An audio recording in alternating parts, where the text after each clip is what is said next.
everyone, and welcome back. As always, I'm your girl, Candy Washington.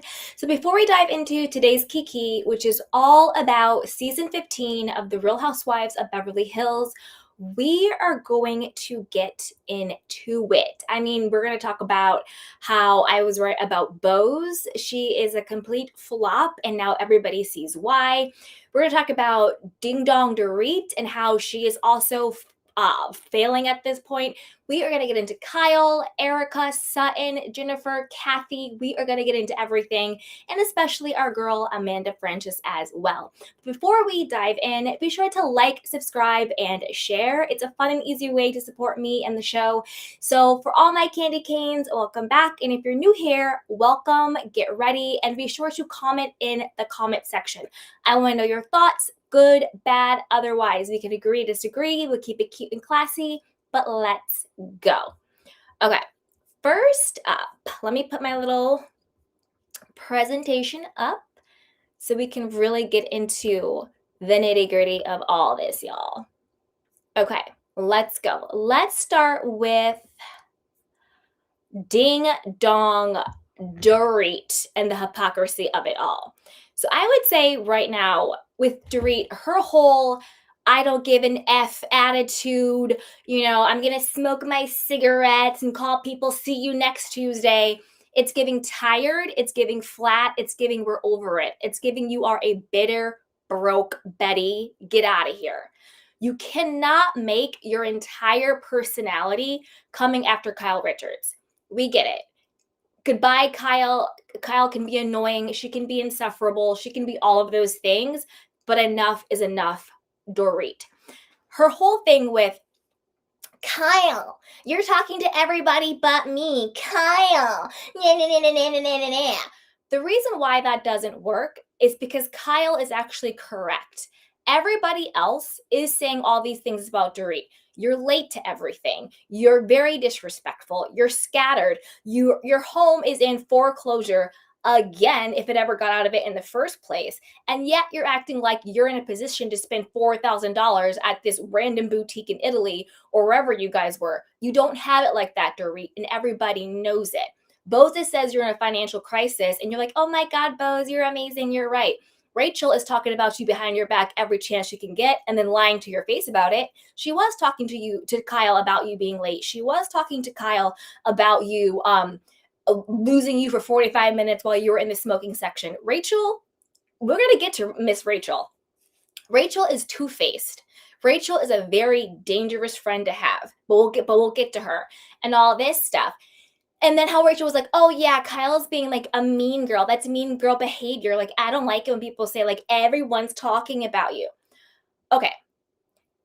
If it were not true, then yes, that's actually a narcissistic form of emotional abuse, because you know how we get into it. Going to someone and say, everybody thinks you're crazy. Everybody thinks you're erratic. Everybody thinks you have a problem. Everybody's talking about that. Yes. In a particular way, that is very abusive and a form of bullying and narcissistic abuse to do that to someone. However, in Kyle's defense, and like I said before, thank God these YouTube videos have timestamps and dates.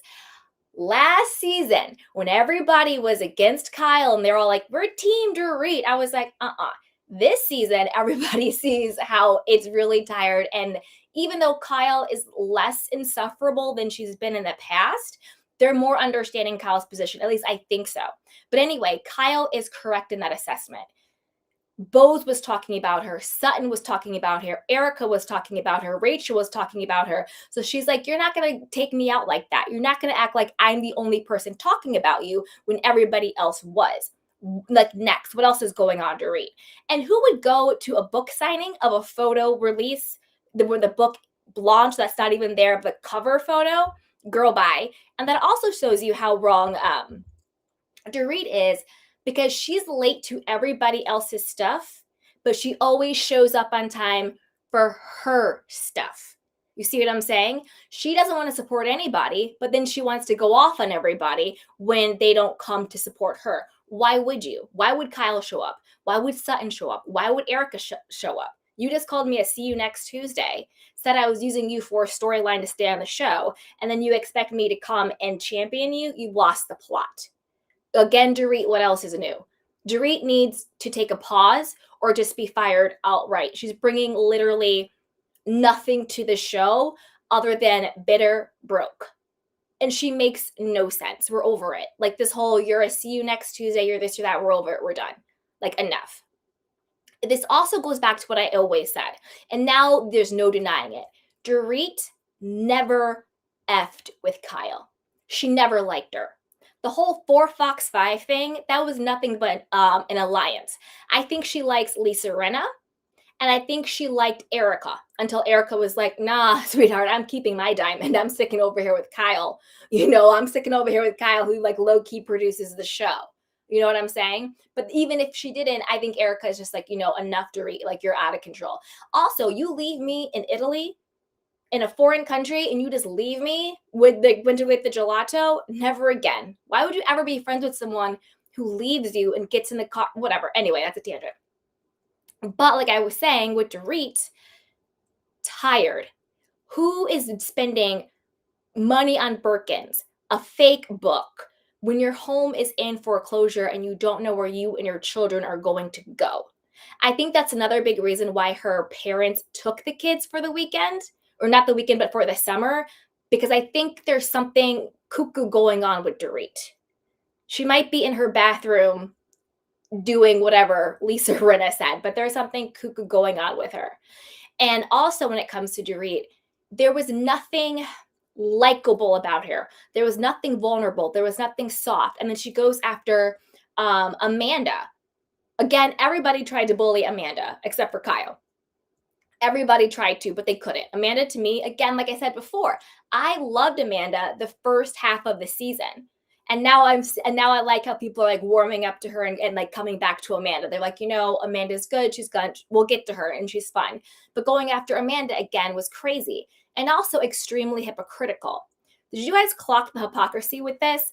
So when Dorit goes to the dinner and she wants to sort of like attack Amanda to be like, I heard you were talking about me, saying I shouldn't talk about PK and you don't really know me like that, blah, blah, blah, blah, blah, blah, blah. And Amanda's like, okay, like whatever, Dorit. This is actually like the anniversary of my child's death passing. I'm not in the capacity to deal with this right now. And Dorit continues to go at her, which is sick and absolutely horrendous and like sociopathic and psycho. Like, I'm sorry, but if anybody is coming at you and they say, this is the anniversary of my child's death, and the first thing out of your mouth isn't, oh my God, I'm so sorry. Like, I'm going to give you a hug and like, let's table this and like talk about something else. You're sociopathic. Like, something is actually wrong with you. But yet, again, the hypocrisy of it all, a couple episodes later, Dorit's like, what's her daughter's name? Phoenix? Phoenix had anxiety today at school. She had anxiety going back to school, and it was just so bad for us. I'm not in a place to talk to Kyle tonight because Phoenix had anxiety going back to school. So, excuse me, Dorit. You want grace. You don't want to put your big girl panties on and talk to Kyle about all of that wackadoodle crap you did in Italy or wherever the hell you were, because Phoenix had anxiety today at school. But when Amanda told you her child died, you said she was playing victim. You said she was using her child's death as a way to not have accountability. Excuse me? What? So Phoenix having anxiety trumps the fact that Amanda's child died? And you're asking for the same exact thing Amanda asked for. She said, I'm not in the headspace right now because of what happened to my child today. And you still attacked her. And then you doubled down on attacking her. But when your child has a bad day at private school, you want to use that as an excuse not to talk to Kyle? Girl, bye. Girl, bye. But that goes back to what I was saying before. That's right. The 4Fox 5. And I'm not going to say I'm going to die on this hill because words are powerful, but I will stand 10 toes down on this hill. I still think Lisa Rinna is behind the scenes. Every like when Dorit's calling like Sutton like a weirdo, that is so Lisa Rinna coded. I think Lisa Rinna is so bitter and evil that when she got fired, I think she made it her mission to behind the scenes bring down everybody else who was still on the show. I really do. I think all of this is so coded with her.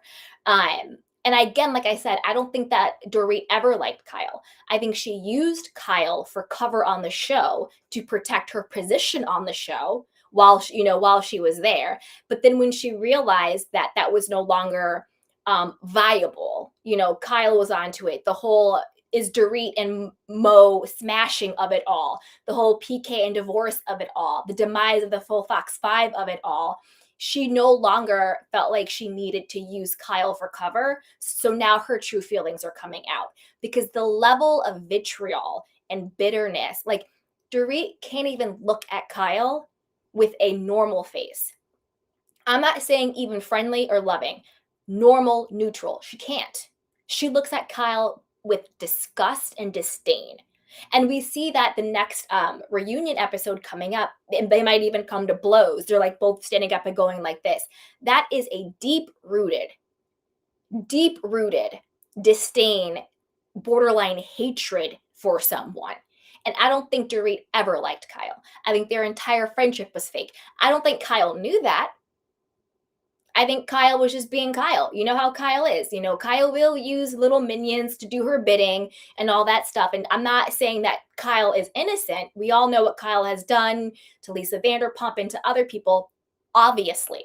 But when it comes to Kyle versus Dorit, I said this last season, I'm Team Kyle, and I stand on Team Kyle.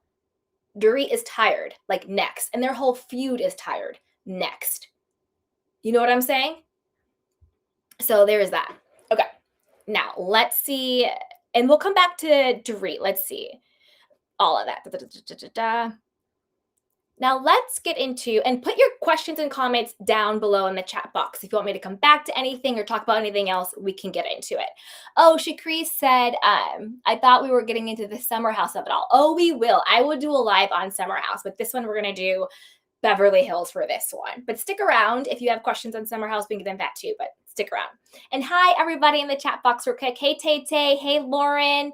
Hi, Shade Cree 19. Hey, everybody. If you're in here, be sure to drop and say hi, where you're listening from, and any questions you have. Now, let's get to Bozo the Clown. Like she said to Andy Cohen, come to the front of the class. Bozo the Clown, come to the front of the class because I'm about to school you on everything, sweetheart. I got a bone to pick with Bozo the Clown. Last season, I called her Boz the Bulldog because of how hard she was going for Dorit. She was like her, watchdog, her pit bull, her guard dog. It was ridiculous and quite bizarre and very weird. This season, she continued to be Bozo, the bulldog, but now she's like full-blown clown. I clocked Boz from day one.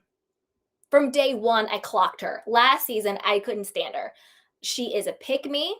She is a glorified token, but like they say, tokens get spent, sweetheart. So we're going to get into you. Number one, I'm going to get into the Amanda of it all, but justice for Garcelle first. So correct me if I'm wrong, Bozo the Clown. Didn't you make it very clear that you had no allegiance to Garcelle just because you both were Black women? Didn't you make it very clear that you were confused why she would expect anything from you? Why would she expect you to have her back at the reunion? Why would she expect you to have her back during the season? And you made it very clear from jump day one, you did not F with Garcelle. Now, I'm going to say this, just because people are the same race or gender does not mean you have to be friends with them. However, when you are a part of a marginalized group, whether it's your women in male-dominated spaces or your Black or minorities and white-dominated spaces, I don't understand why you would make it your mission to be her op. You don't have to be her friend, but why did you have to be her op? You talked crap about her all season, and you played in her face. That's why she put that story up, all skin folk ain't kinfolk, and she was right. So let me get this right, Bozo the Clown. You don't owe Black people jack. There's also a nuance in this as well. Bozema is the daughter of immigrants. There is a very different culture. There's a very different mindset between African Americans and like immigrant from other countries or whatever that come in. It's a very different, like black people in Britain, or black people in from Haiti, or from wherever, or from Nigeria, from wherever. It's very, very different. There's different types of black. Like me, I'm black. I'm African American, I'm black.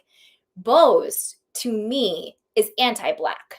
And what I mean by that is she wants to be the chosen minority, the chosen black woman, even though I don't think she really identifies as African American black. Those are two, they're different. They have different mindsets. Sometimes and I'm not, and this is a generalization, and we're talking about isms. I'm not saying everybody, obviously, but sometimes there's this thought of like, we're better than black Americans. We're better than African Americans. They think they're in a different situation. They think they're in a different class. You know what I'm saying with that? And again, I'm not saying everybody feels this way, but there is that dynamic that goes on. Think about colorism, right? Very similar idea, okay? So I think that Bose is one of those black women that thinks she's better than other black women through her proximity to whiteness. She kind of puts on this caricature. She almost chucks in a jives with it, but it's very clear that to me, she's anti-black, and black is black African American. Now, Garcelle is also Haitian American, but Garcelle rocks like an African American. Her whole career, she's a black woman, and she embraces black culture. She uplifts black other people. She's a vibe. She's real. She's not threatened. You know what I'm saying? She's real. She doesn't move the way Bose moves. She doesn't get glorified self-worth through being a token person. So Bose, if you don't owe black women jack, why are you now? Because your little feelings are hurt, because everybody's calling out your whack CMO career. And I'm going to get to that in a second too. Come back to the front of the class, Bozo the clown. So why are you now being like, oh, Andy Cohen, how dare you tilt your head and smirk at me about my CMO positions? As a black woman don't get recognized. Black women don't do this and this and this. So how dare you question my authority on my branding and marketing? Oh, so now all of a sudden, Bozo the clown, you want to have the cover, the protection of being black. But you didn't think you owed to your black sister Garcelle to protect and to cover her because of her blackness. But now you think you are owed non-scrutiny. Nobody can question you, Bose, because you're a black woman in corporate America. Shut up, Bose. Shut the hell up. Shut up. Number one, when you talk about, CMOs have short tenures, yes and no.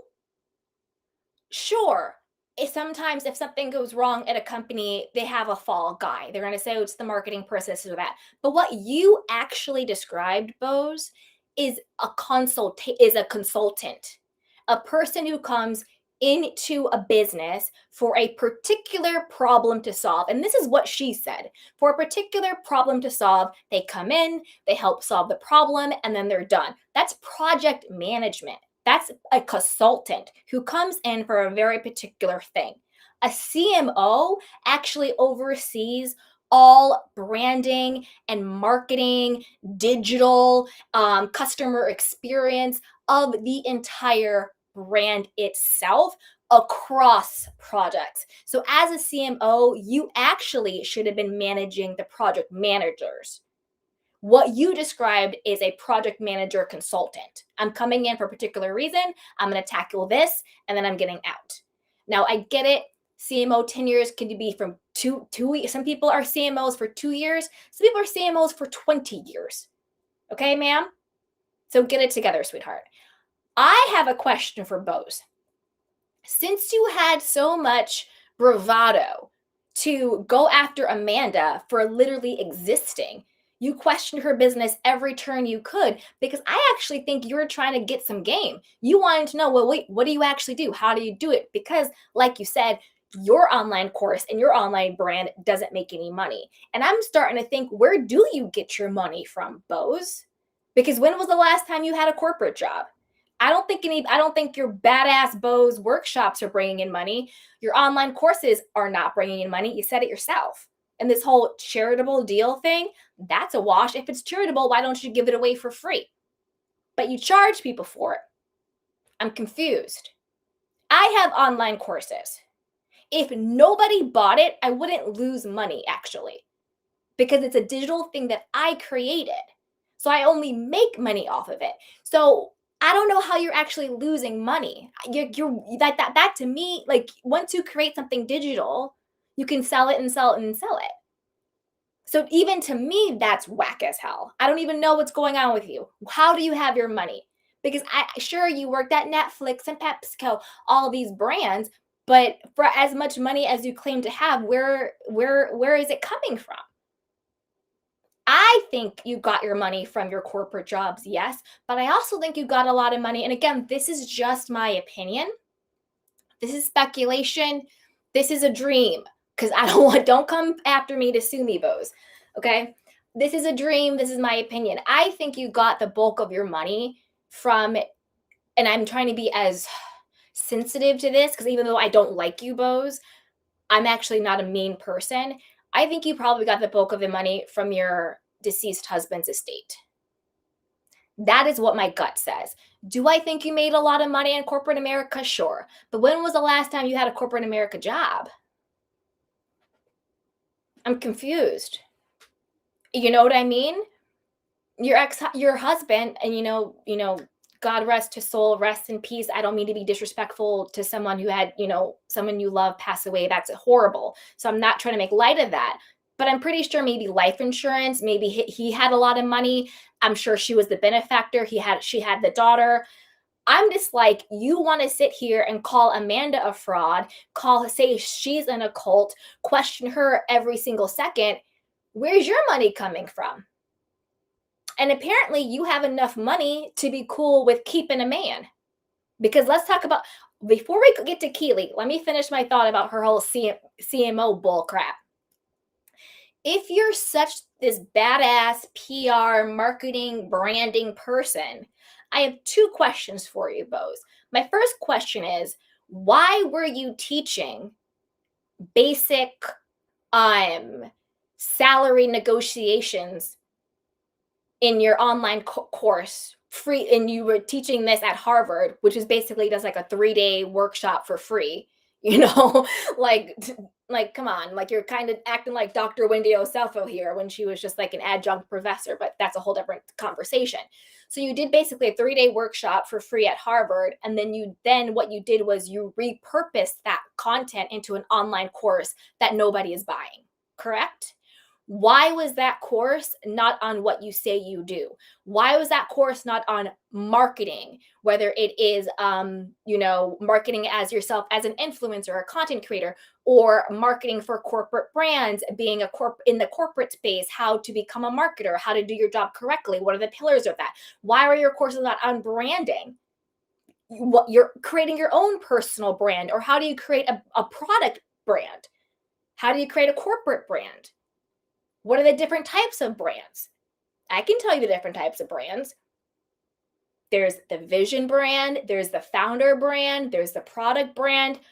We could talk about it. I could do a course on it right now, babes. Okay?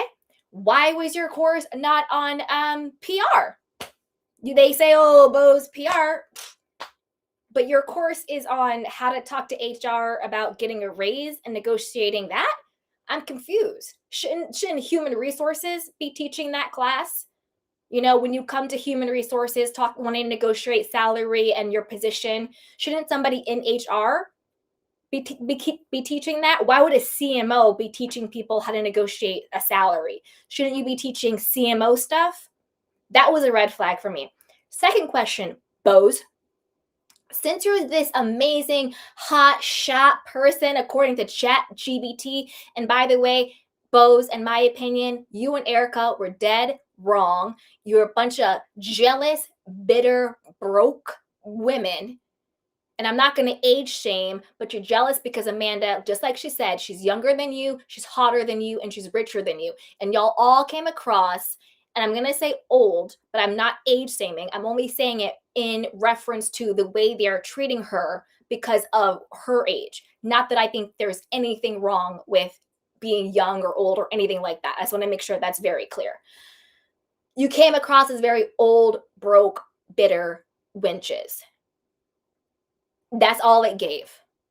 Because when you put into Chat GBT, you did a messed up prompt. You said something like cult allegations against Amanda Francis or bad reviews or what is the skepticism around her. You did. Chat GBT did not just say all of that randomly. You have to give them a very specific prompt. So miss me with all that crap, okay? Miss me with it. So you wanted to do your glorified Chat GBT resume. How come no one, not even you, Bose, can talk about one brand campaign that you successfully led for these brands you worked for? Because that would actually be a flex. The way Amanda came with her stats, she was like, I got 80% people coming back. I got a 3% return rate, which is unheard of. I got this, and this, and this, and this. She came with the stats. She's like, I have the stats. I got the receipts and the data. Now what? Bose, you claim to be this badass CMO person. What is one brand campaign that you did that you can say, I led this? This was my vision. This was my idea. This is what me and my team did. Name one. I'll wait. What? You know what I mean? That's what I'm saying. You don't make any sense, Bose. Again, I'm going to tell you what I actually think you did at these companies, given how you move in this world. Again, this is my opinion. Bozo the clown, come to the front.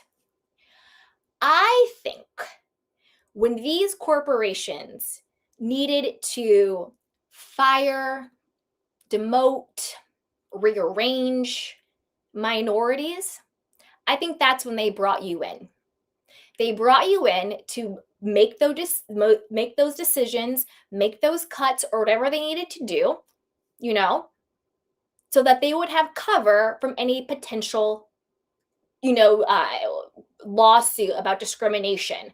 Well, it was a woman who did it. It was a Black person who did it. It was a minority who did it. These companies do that. They will bring in their token person when they want to get rid of other people. Look what they just gutted. Look what they just did to DEI. That's a whole nother conversation. But a lot of these companies come in to give themselves legal shield. So you come in, you do what you have to do, you shuck and you jive.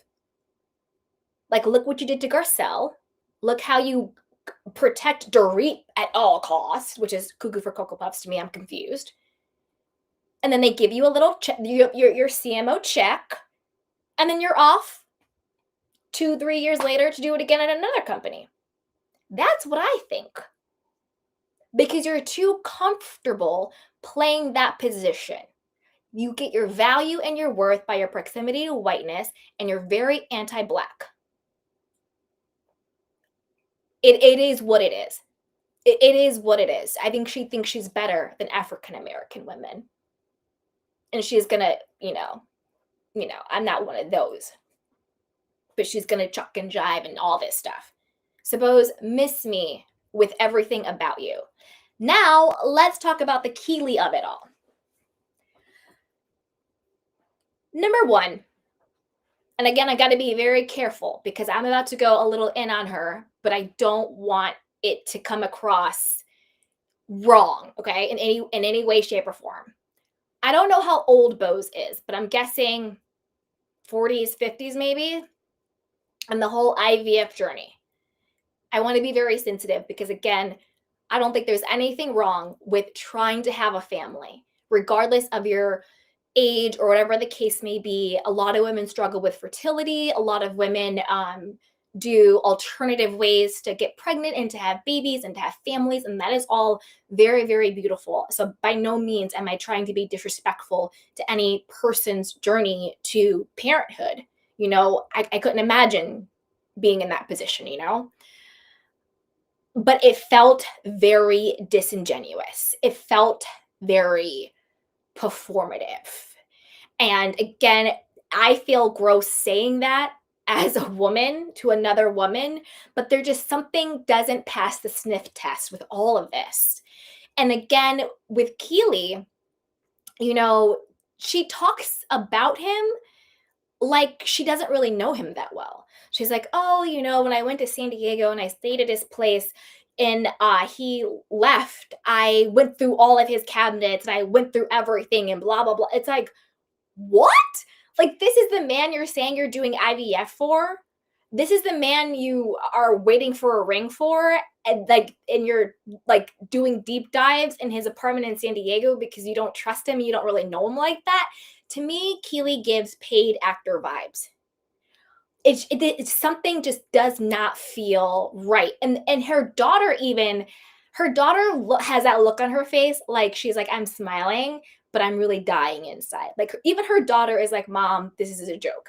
Like, when the three of them went to dinner, this was so cringe and such a red flag. When he had the audacity to fix his mouth and say to her, well, if I lost my job and didn't work, like, would you still want me, or something like that? What? No masculine provider, normal man would even think to ask that question. Because people always tell you who they are and what they plan to do to you. So the fact that he had the audacity to fix his mouth to say that to her on camera shows you exactly who he is and what he has planned. I said the same thing to Candy Burris over there in Atlanta with Tiny Todd Tucker. Remember, they did the movie called The Pass? And that entire movie was about him and his friends doing a long con on a very rich woman. And that the moment that their prenup hit 10 years, he divorced her and took all her money. That was little Todd Tucker's plan. Thank goodness Candy was smart enough with her prenup and her lawyers to have everything together. But men in particular, I'm not a men basher, I'm not a man hater, but men in particular, they tell you exactly who they are and they tell you exactly what they have planned for you. Whether or not you want to admit it or whether or not you have the discernment to see it, that is up to you. Okay? If I'm on a date with anybody, but especially a man who is sitting there playing in my face and he says that to me, I'm out. See ya. You know what I mean? And I don't mean that in like gold digger terms or like, oh, if a guy falls on hard times, I'm just going to leave him. I don't mean it like that. To me, it was very clear he was saying, well, once we get married, I'm not really planning on doing jack. You still going to roll with me? That's basically what he said. He wasn't really talking about, oh, if I get on hard times and I get sick and I can't and something. Like, that wasn't what he was saying. He was like, look, if I don't have a job, you going to rock with this? What? Even her daughter looked disgusted. Even her daughter. And then Bowles wants to sit up here and talk about, and then the ladies want to sit up here and talk about Amanda. They want to act like Amanda is so disrespectful because she says she's the breadwinner. She's so disrespectful, putting her husband on blast that she paid for the house and she makes more money than him. Doesn't Bose make more money than Keely? Isn't Bose using her real estate agent to look for houses because she's clearly going to be the one to pay for it? I think Bose bought her own engagement ring. I don't care what she says. She's a proven liar. And I don't think she was surprised by the engagement. I think she paid for it all. I think she paid for the ring. I think she paid for the engagement party. I think she's planning to pay for the house because it wasn't like he had his real estate agent and he was like, babe, let me show you the houses I'm going to buy for us. She had her real estate agent and her daughter, and she was like, babe, let me show you the house I'm going to buy for us. So I'm confused. Why are you villainizing Amanda, who actually has legitimate money that she actually made herself, and her husband seems to just be supportive and loving and down with it? You know what I mean? Why are they villainizing her for being honest about her financial situation? To be an example to women that, and the thing that I love about Amanda, what she said, she's like, but my husband does a million different things for me every single day to provide for me and to show me that he loves me, right? So they want to villainize Amanda for being the breadwinner and for buying the house and for being proud of herself, but they want to act like Bose and Keely are it? Make that make sense. I'm super confused. I'm super confused. You know what I'm saying? Like, Amanda's husband wasn't like, babe, if I quit my job, you gonna roll with me? Like, could you imagine? He was like, no. He was like, I have my own contracting business. We're gonna, contract the house. We're gonna do it together. Like, what do you need from what do you need from me? Like, let's go do this. And he's clearly very proud of her and he supports her. And like she says, he takes care of her in a million other different ways. Hypocrites, jealous. And the reason why they're jealous is because you can tell Amanda's husband actually loves her, and they are in a not 50-50 relationship, because that does, you know what I mean? But they're in a reciprocal relationship. Sure, she's the breadwinner, but he's also very masculine. He wasn't like, you know what I mean? Like, or any of that. So I think that they're jealous because Amanda's, this, like she said, she's like, my life looks good and it feels good because it is good. And that's why they're jealous of her. Whereas with Bose and Keely, I think everybody knows that's a joke. And there's nothing to be jealous of. Just putting it out there. Like, just putting it out there. Bose, to me, was a flop from day one. I'm not into her. Like, you're trying to stunt on Andy Cohen. I will stunt on Andy Cohen, but that's because I'm not a housewife. I don't know why you think you're doing like videos to him, because he, like the rest of the world, squinted and was like, maybe you're projecting. You wanted to say Amanda's life wasn't pure, wasn't clean. Bose, people in glass houses shouldn't throw stones because your life isn't pure or clean. Let's be honest with this. Okay? Like, stop. Stop. Okay, let's see who is next on the hit list. Oh, this was something that was posted about Bose, but I think I covered it. Okay, let's get into the Kyle of it all. To me, let me think of what I want to say about Kyle. Kyle, to me, has become less insufferable as she's been over like the goodbye Kyle years. Again, a lot of her storyline is tired though. I don't want to hear anything about Morgan Wade or the person she fell in love with. Like, I don't want to hear about that anymore. I don't want to hear about Morgan. I don't want to hear about any of that stuff. Unless she is on the show, zip it up. Who cares? Okay? I do like that she started to call out Bose more. I think she could do it more, but I do like she started to call it out. She was like, well, Bose says this, Dorit, and you're cool with it. You know what I mean? Bose, you never really gave me a chance because you're with Dorit and all this other stuff. So I do like she's doing that. I actually love her friendship with Erika. I actually really like them bonding and talking about, everything going on in their lives. Their friendship to me actually, I know like Dorit's whole thing is like, oh, this is like an alliance and blah, blah, blah, blah, blah. Yeah, I mean, yeah, sure. I mean, you're on the show. But there's something about Kyle and Erika's friendship that I actually found really true and endearing. And I actually really enjoyed watching that particular female friendship. I didn't think I would, but I actually really enjoyed it. I do think that Kyle is waiting for Mauricio to come back. Whether or not he will, we'll see. He's out there outside in the street, dipping it and doing it, pop lop and dropping it with anybody and everybody he wants to. So we'll see if he actually comes back. I think he might, once he realizes what's at stake, because she was like, no, the agency is mine. Full stop. 50%, whatever you want to call it. but she seemed very, determined and on that one. I do think she would get back with him in a heartbeat if he wanted to. So we'll see what happens there. That was really it for Kyle. Because other than that, she just kind of feuded with Dorit. And I'm sorry, but like anybody against Dorit, I'm on their side. Because Dorit to me is just so insufferable. It's too much. Dorit, I can't even with her anymore. But to me, that was kind of it. Like, I don't really know what else Kyle really had going on. And I'm not really a big Kyle fan. I've definitely had my criticisms of her. I've had all my stuff with her, especially with like LVP stuff and um Yolanda and everything else that has happened. But I would say over the last couple of years, I've really softened to Kyle. Maybe it's because, she had her own crisis when her friend passed away and she was really going through it. I think something in Kyle softened as well when she was going through her grief and, working out too much and not drinking and being very irritable and the OCD stuff and opening up about that. I think made me soften to her because I think that she herself has softened and reflect after the passing of her best friend. So I'm kind of there with her. But like that's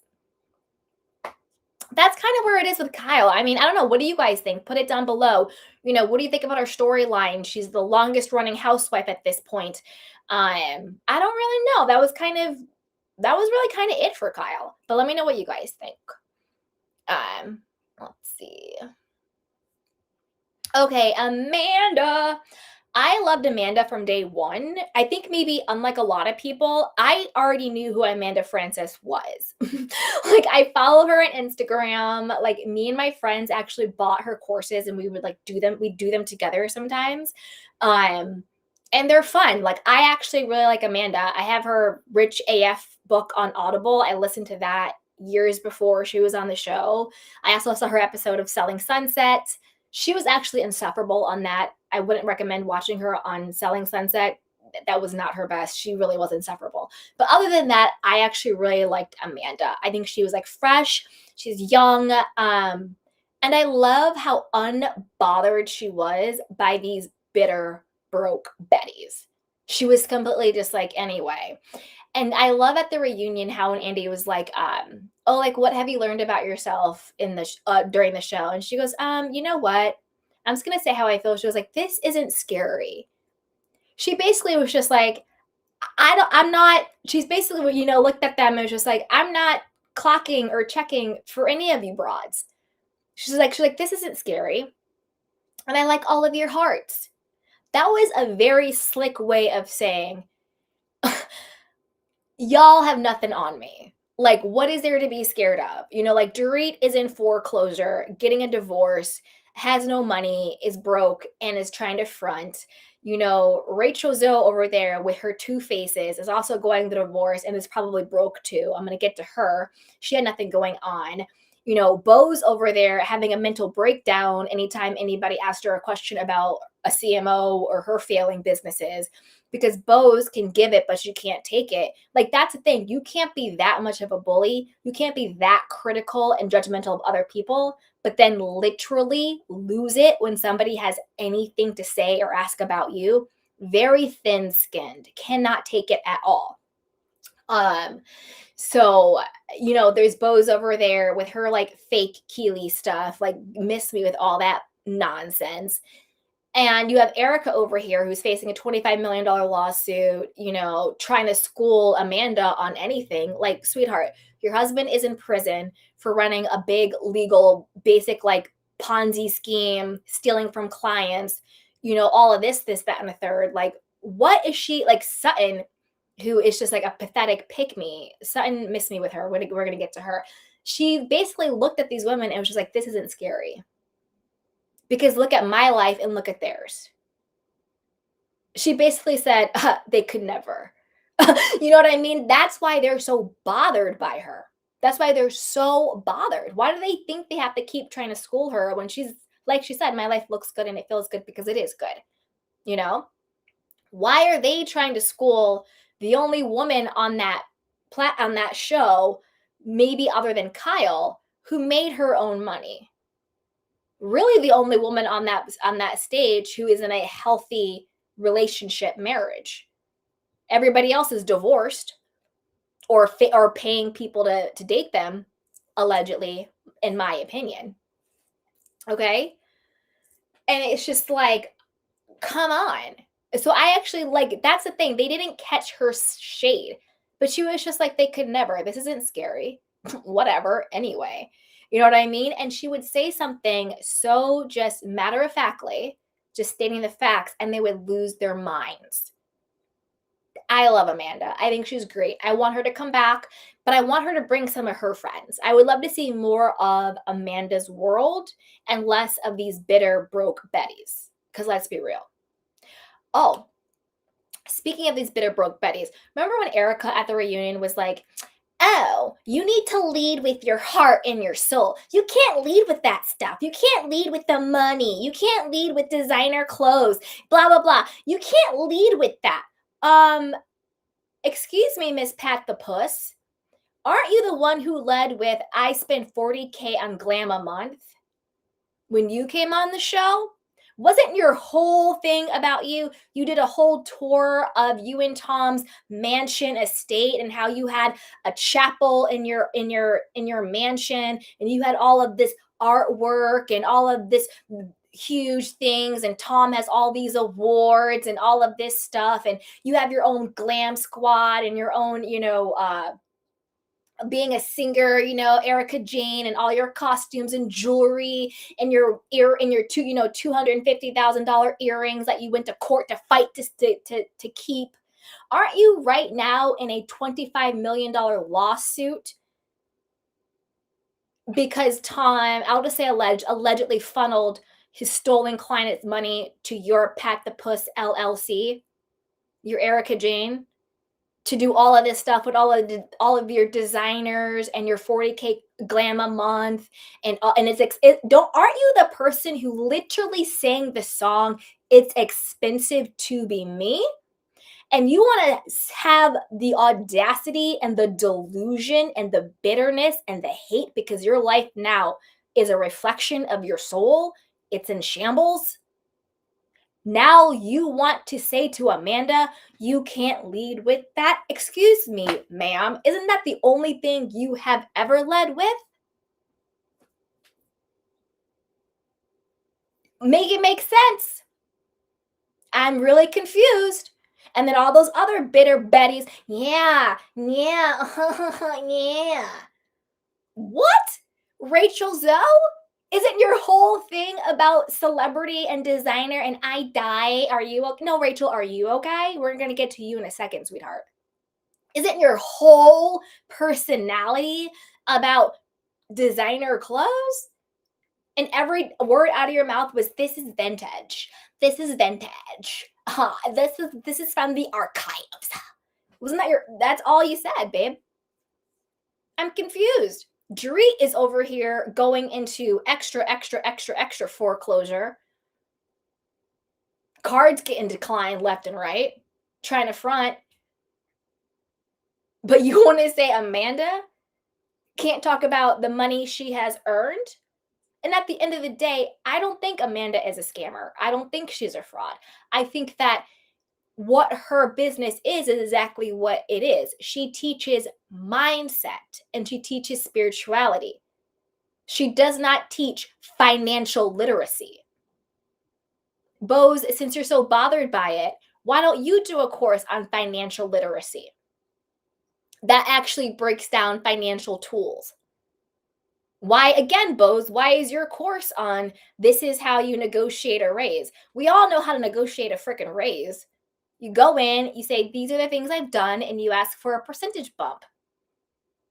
That's why your courses aren't telling, babe.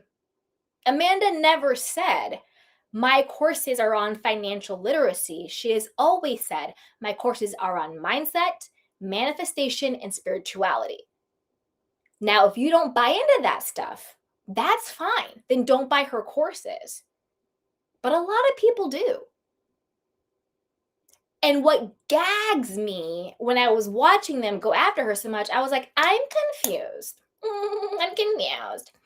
Where was this heat? Where was all of this, rah, rah, rah, when it came to Dirty Diana J?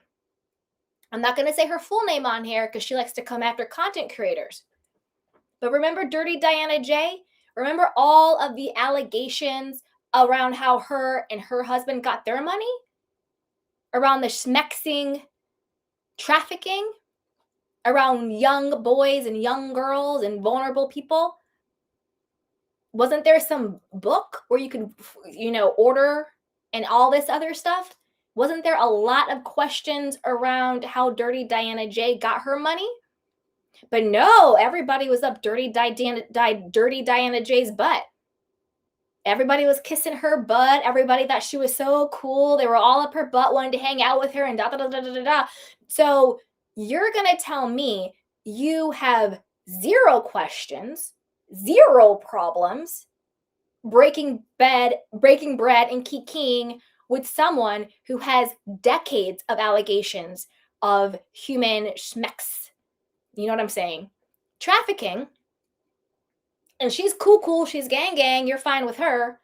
But because Amanda sells courses online, all of a sudden she's a cult leader, all of a sudden she's a fraud, all of a sudden something can't be right, all of a sudden her life isn't pure. Miss me with all of this. Nobody on that show, not even the producers, because remember the producers asked Diana, the allegations of, being a madam and blah, blah, blah, and all this other stuff. And, blah, blah, blah. And she's like, oh no, whatever she said, right?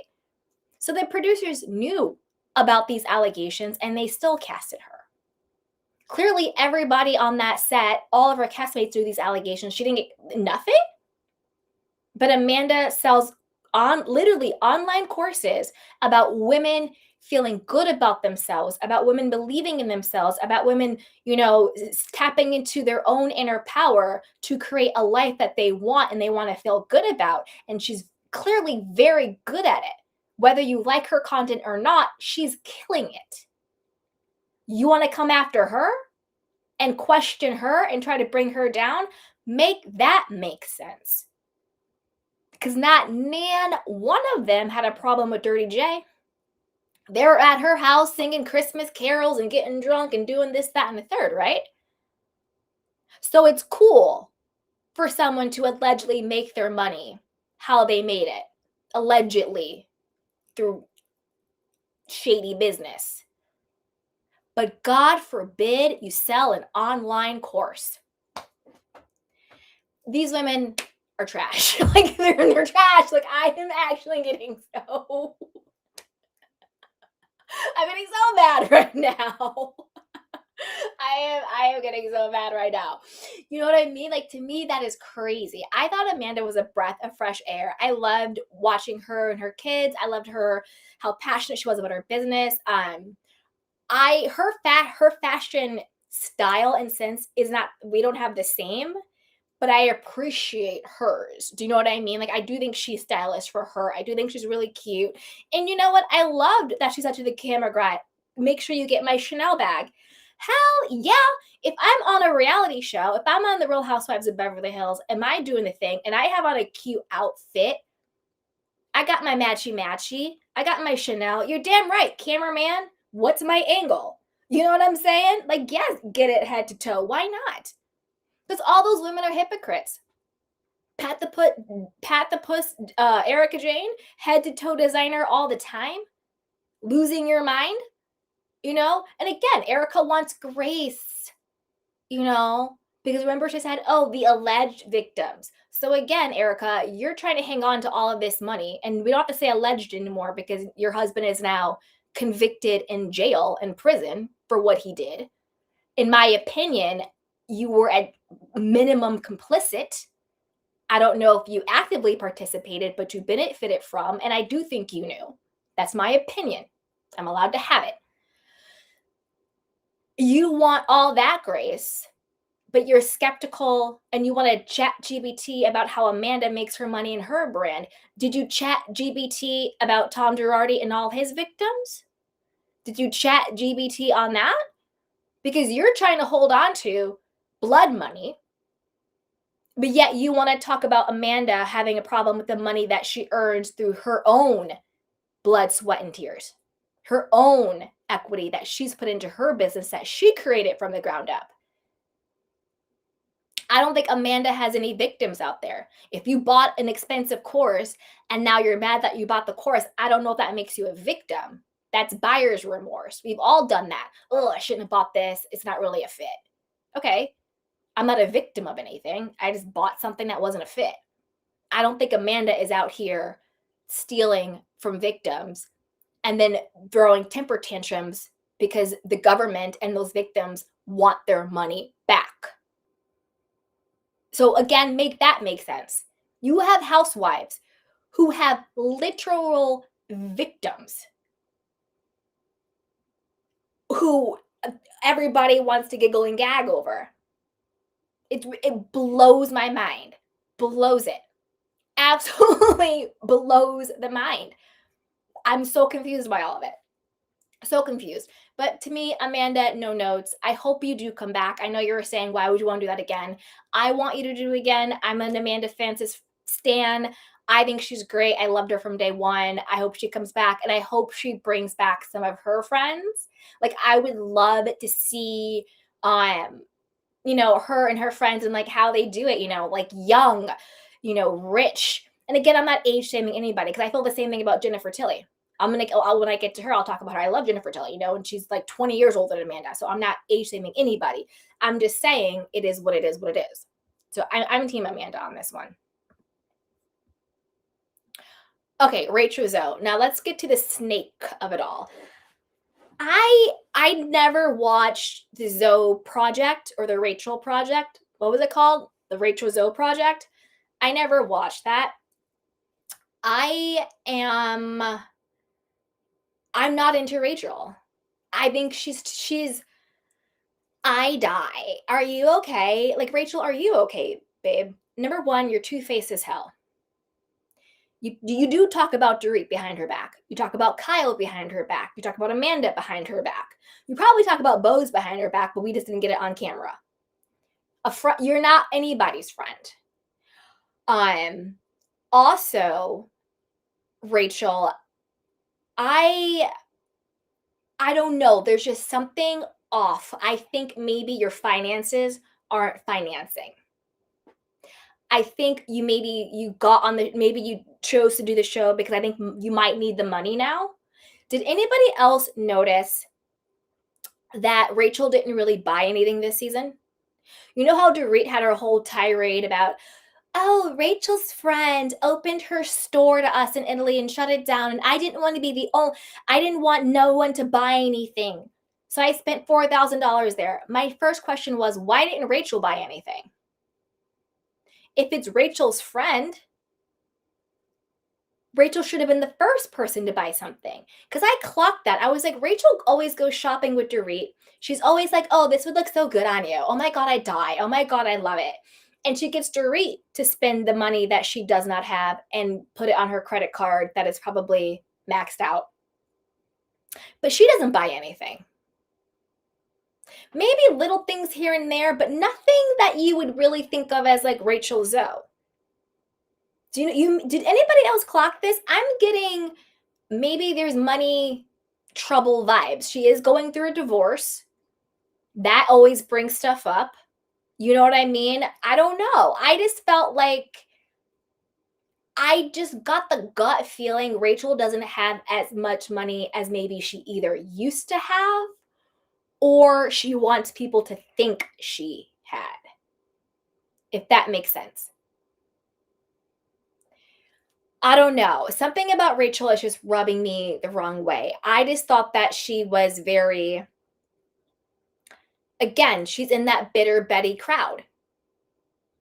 Going after Amanda for merely existing. I do think she's jealous. I think she's jealous that Amanda is younger, hotter, and richer. I really, really do. And that she's in a great relationship. Again, Rachel is now dating Sasha, some like life coach or relationship coach who, by the by, sells online courses. So again, you're all up in Amanda's business about what she does around mindset and manifestation and alignment and spirituality. And now you're dating a man who does the same thing and sells courses online. Are you calling him a fraud? Are you calling him a scammer? Are you saying he's a cult leader? No, probably not. Probably not. Make it make sense. All of this, like, oh, well, you didn't say that and you said it this way. They were committed to misunderstanding Amanda. I think they understood exactly what she was saying. They chose to misunderstand it because they wanted to have a problem with her. And then when she would explain it and when she would be herself, well, don't do it that way. Say it like this. Say it like that. Blah, blah, blah, blah. Blah, blah, blah, blah, blah. It's like, well, excuse me, like what is it? It can't win with you. And she's never going to win with them because they are jealous. And you cannot be friends with women who are jealous of you. Men too, but I'm talking about, the show. You cannot be in life, actually. You cannot be friends with anybody who is inherently jealous of you. And it doesn't necessarily even mean that you have more things than them. You could have less, but they're jealous of you. They're jealous of who you are. They are jealous of the favor you have, the anointing you have, the light that you have, the love that you have, the joy that you have. They're jealous of your essence. You know what I mean? You cannot be friends with people who are jealous of you. You can't. That's why these women, they can't even pretend. They can't even front because they're so bitter and they're so jealous. It's like oozing out of their pores. That's why Amanda was just like, this isn't scary. Because look at me and look at you. This isn't scary.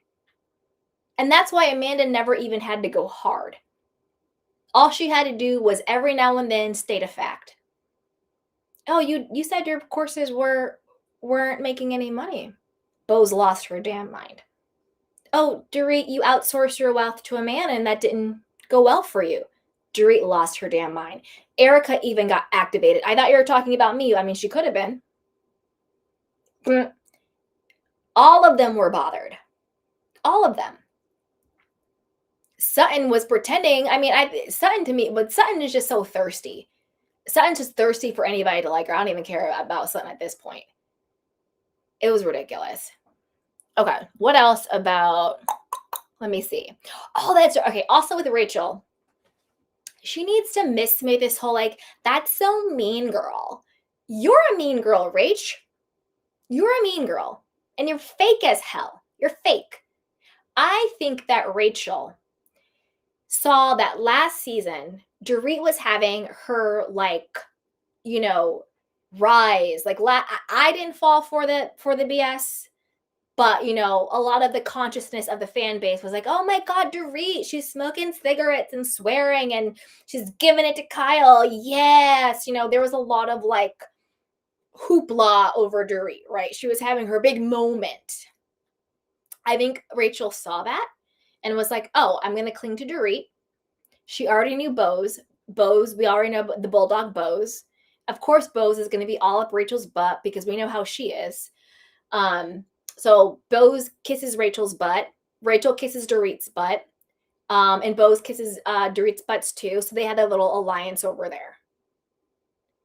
But then you see that Rachel doesn't even really like Dorit because then she's talking about her to Kyle. Oh, I lost Dorit. She was smoking for 45 minutes. Dorit's all over the place. Dorit's not on time, all this stuff. She's having the same exact problems about, Dorit and all that. But she won't say it to Dorit's face. And then she cowers after when she's called out on it. Because I don't think she actually likes Dorit. I think she was strategic when she came on the show and thought, oh, Dorit had a really great last season. I'm going to go with Dorit. And then I'm going to, ride that wave with her. Because also, I don't think Rachel likes Kyle. The way she talks about Kyle, she's very, very dismissive. Very dismissive. I think one time she was just like, they were talking about like the Hiltons, and she's like, oh, I'm really good. She's like, yeah, I'm really close with Kathy. And then in another beat, she was like, well, yeah, Kyle's Kathy's sister. Like, it was very dismissive, it gave me very like social climber. You know what I mean? It was just very icky. It was very icky. And I'm like, Rachel, you don't like Kyle. That is very, very clear. I think Rachel is an opportunist. I think she attaches herself in the moment to the person who she thinks is going to make her look the best, or is the person who can offer her something in that moment. She'll never go against Kathy. That's why she's like, oh no, I'm so close with Kathy. But Kyle's Kathy's sister, like whatever. She'll be friends with Dorit because she thinks that's going to get her, on the show or whatever the case. Not on the show, but you know what I mean, to have an alliance on the show. And then she was also very fake to Amanda. Where was all the smoke she had for Amanda at the reunion on the show? She'd be totally cool to Amanda's face and then talking crap about her behind her back in the confessionals or to the other women. Very, very two-faced, very, very snaky. And look, I don't have children. However, I have opinions. And it is my opinion that it is disgusting and gross when people kiss children in their mouths. It's nasty. Did you catch how at her birthday party, her youngest son, Cassius, I think his name is, sweet, beautiful boy, she went down and to kiss him in the mouth, and you could tell he didn't want to. He was like, when people like kind of do that, and she kissed him in his mouth. Why are you kissing your child in the mouth? I think that's nasty to me. Whether it's sanitation or whether it's giving inappropriate vibes. I'm sorry. I'm not trying to say that's how she is. Obviously I would never put that on somebody saying that I'm not saying that by any means. But I am saying, in my opinion, and how it felt to me, it felt very disgusting. Why are you fixing your mouth to open mouth kiss a child, even if it's your own? Miss me with that. It's gross. It gave me the same vibes. Remember Robin from Potomac? This was nasty too. Remember she was talking about how, and her boys were big. These were like teenagers, 14, 15, how they would come in the bathroom while she was naked. Remember she said that? And I was like, excuse me, what? What? You're naked around your 14-year-old boys? Remember? I'm sorry. But with everything going on in the world, stop kissing children in their mouth. Stop being naked around adolescents.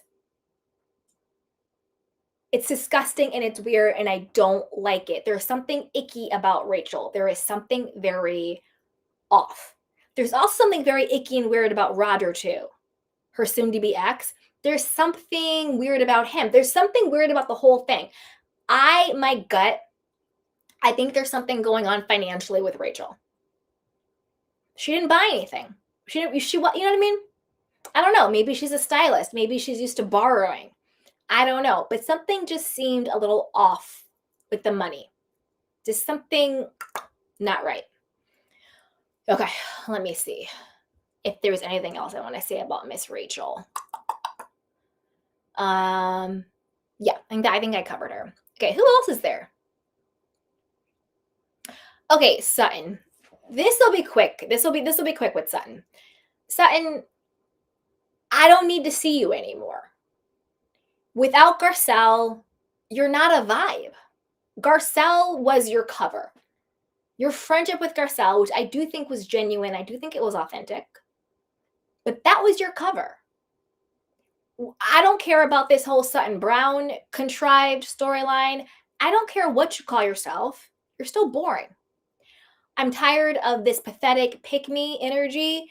Pick me, Kyle. Pick me, Erika. Pick me, Dorit. Why are you so pressed to be picked by Dorit, who was so awful to your alleged ex-best friend, who you pretend you have no idea why she doesn't talk to you anymore? I'm so confused. What happened? Okay, babe. If you're so confused as to why Garcelle does not F with you anymore, why would you then try and befriend the person who was one of her biggest ops? Shouldn't that be pretty clear about who you are and your character? And that's why she doesn't mess with you anymore, because she realized I have been loyal to Sutton. I have had her back. I've gone to bat for her. And when it's my turn, she's silent. When it's my turn, she's complicit. You're kissing Erika's butt at the reunion after she said that Garcelle was boring and didn't bring anything to the show. Are you kidding me? So desperate to be Erika's friend who has called you everything other than a child of God? So desperate to be Kyle's friend who has made it crystal clear you're laughable to her.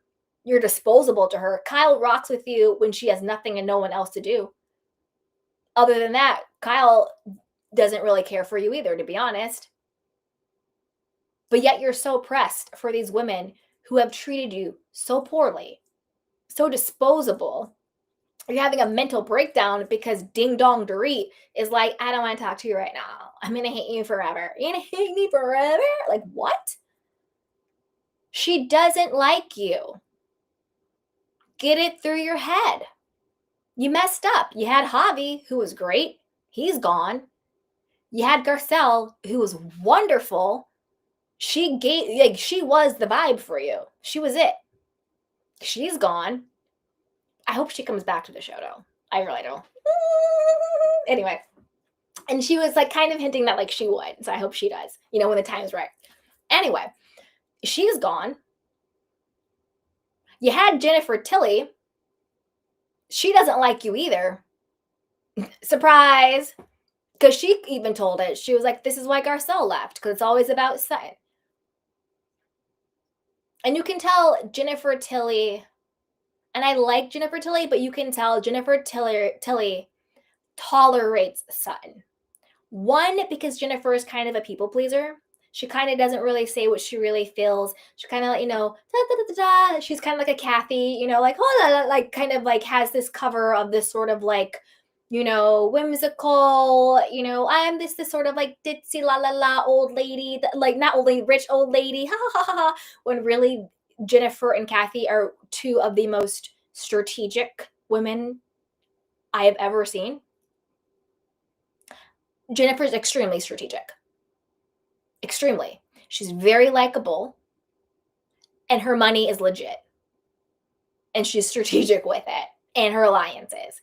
Kathy Hilton, she kind of plays that whole, who's honky dory? Oh, what's going on? But she's Kathy effing Hilton.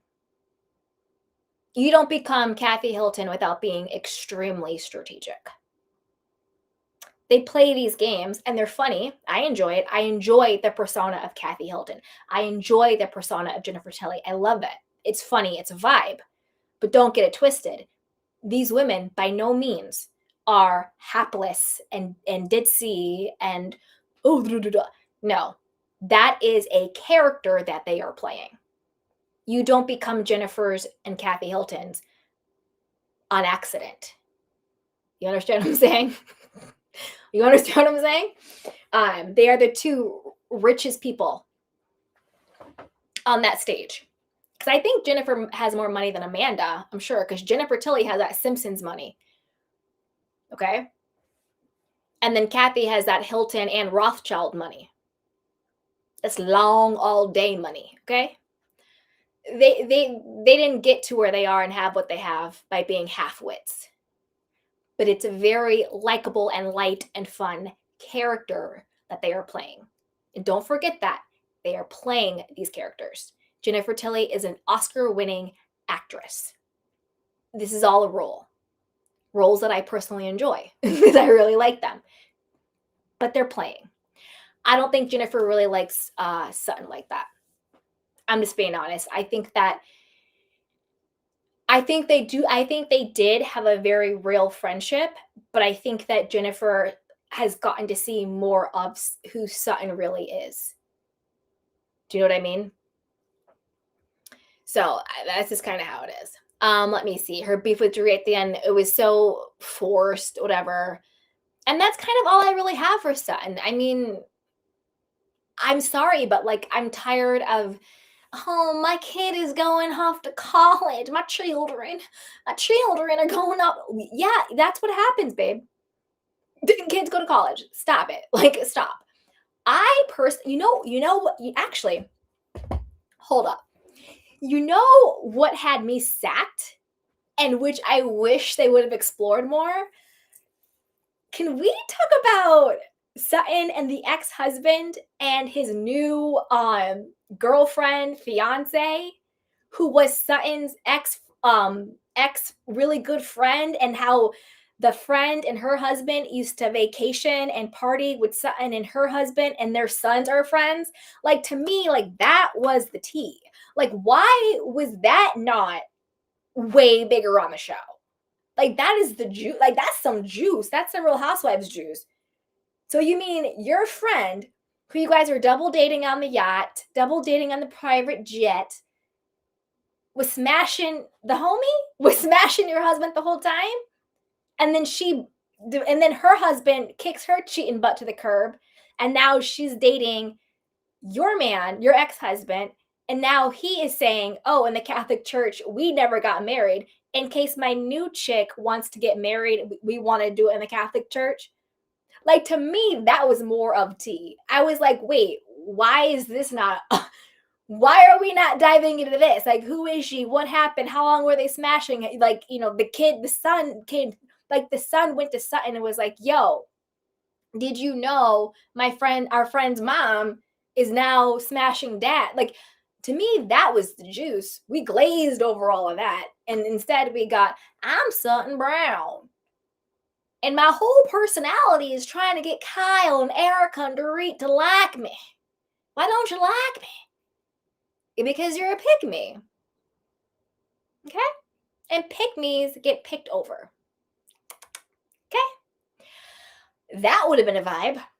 That would have been a storyline I would have been hella invested in. I want to know everything. Like, that would have been a vibe. But why weren't we talking about that? Why weren't we talking about that? Anyway, by Sutton. To me, Sutton doesn't really need to come back. Because if you don't have Garcelle and Sutton, I mean, no. And then you're being mean to Jennifer Tilly? Bye, Sutton Brown. Okay, Erika. Okay. Erika. Okay, this is where I have my own internal conflict, because there was a part of me that actually liked Erika this season. She wasn't insufferable to me the way she's been in the past, where I just want to her. But at the same time, like, the North remembers. Like, I'm not forgetting the victims. I'm not forgetting how selfish and delusional she is and is still being. Why are you still in a lawsuit about any money, whether it is 25 million or 25 cents, over stolen victim blood money? Why are you in any situation with that at all? Any normal, halfway decent human being would have said, "You know what? Even like, if they were innocent, because I don't think Erika is, but if they were innocent, I'm putting myself in that situation. If I were Erika and I really had no idea that my husband did all of this is my reaction. I would feel like, even though because she tries to pretend like she's a victim. I don't think you are, babe. But I would say, even though I feel like a victim too, because my husband lied to me and I was duped and I bought into this fantasy that turned out not to be real, I know this money doesn't belong to me and it never did. What can I do to help? I am mortified. I am embarrassed. How can I help make this right? That is what I would do.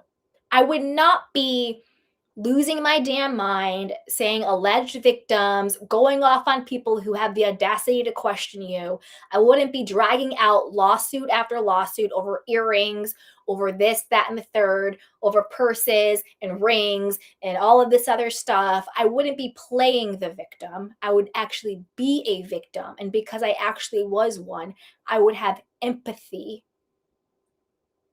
for how I feel. I can't imagine how they feel. What can I do to make this right? That is what I would do. Instead, Erika isn't actually a victim. She likes to play one. I'm gonna cry with this like dark black mascara. Oh, I am the destitute wife. Oh, Tom is emotional. Like again, let me preface this. I'm gonna be very clear.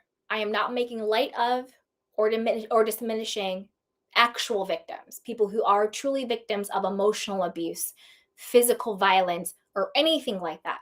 Of course not. However, do I believe that Tom Girardi was emotionally abusive to Erika Jayne?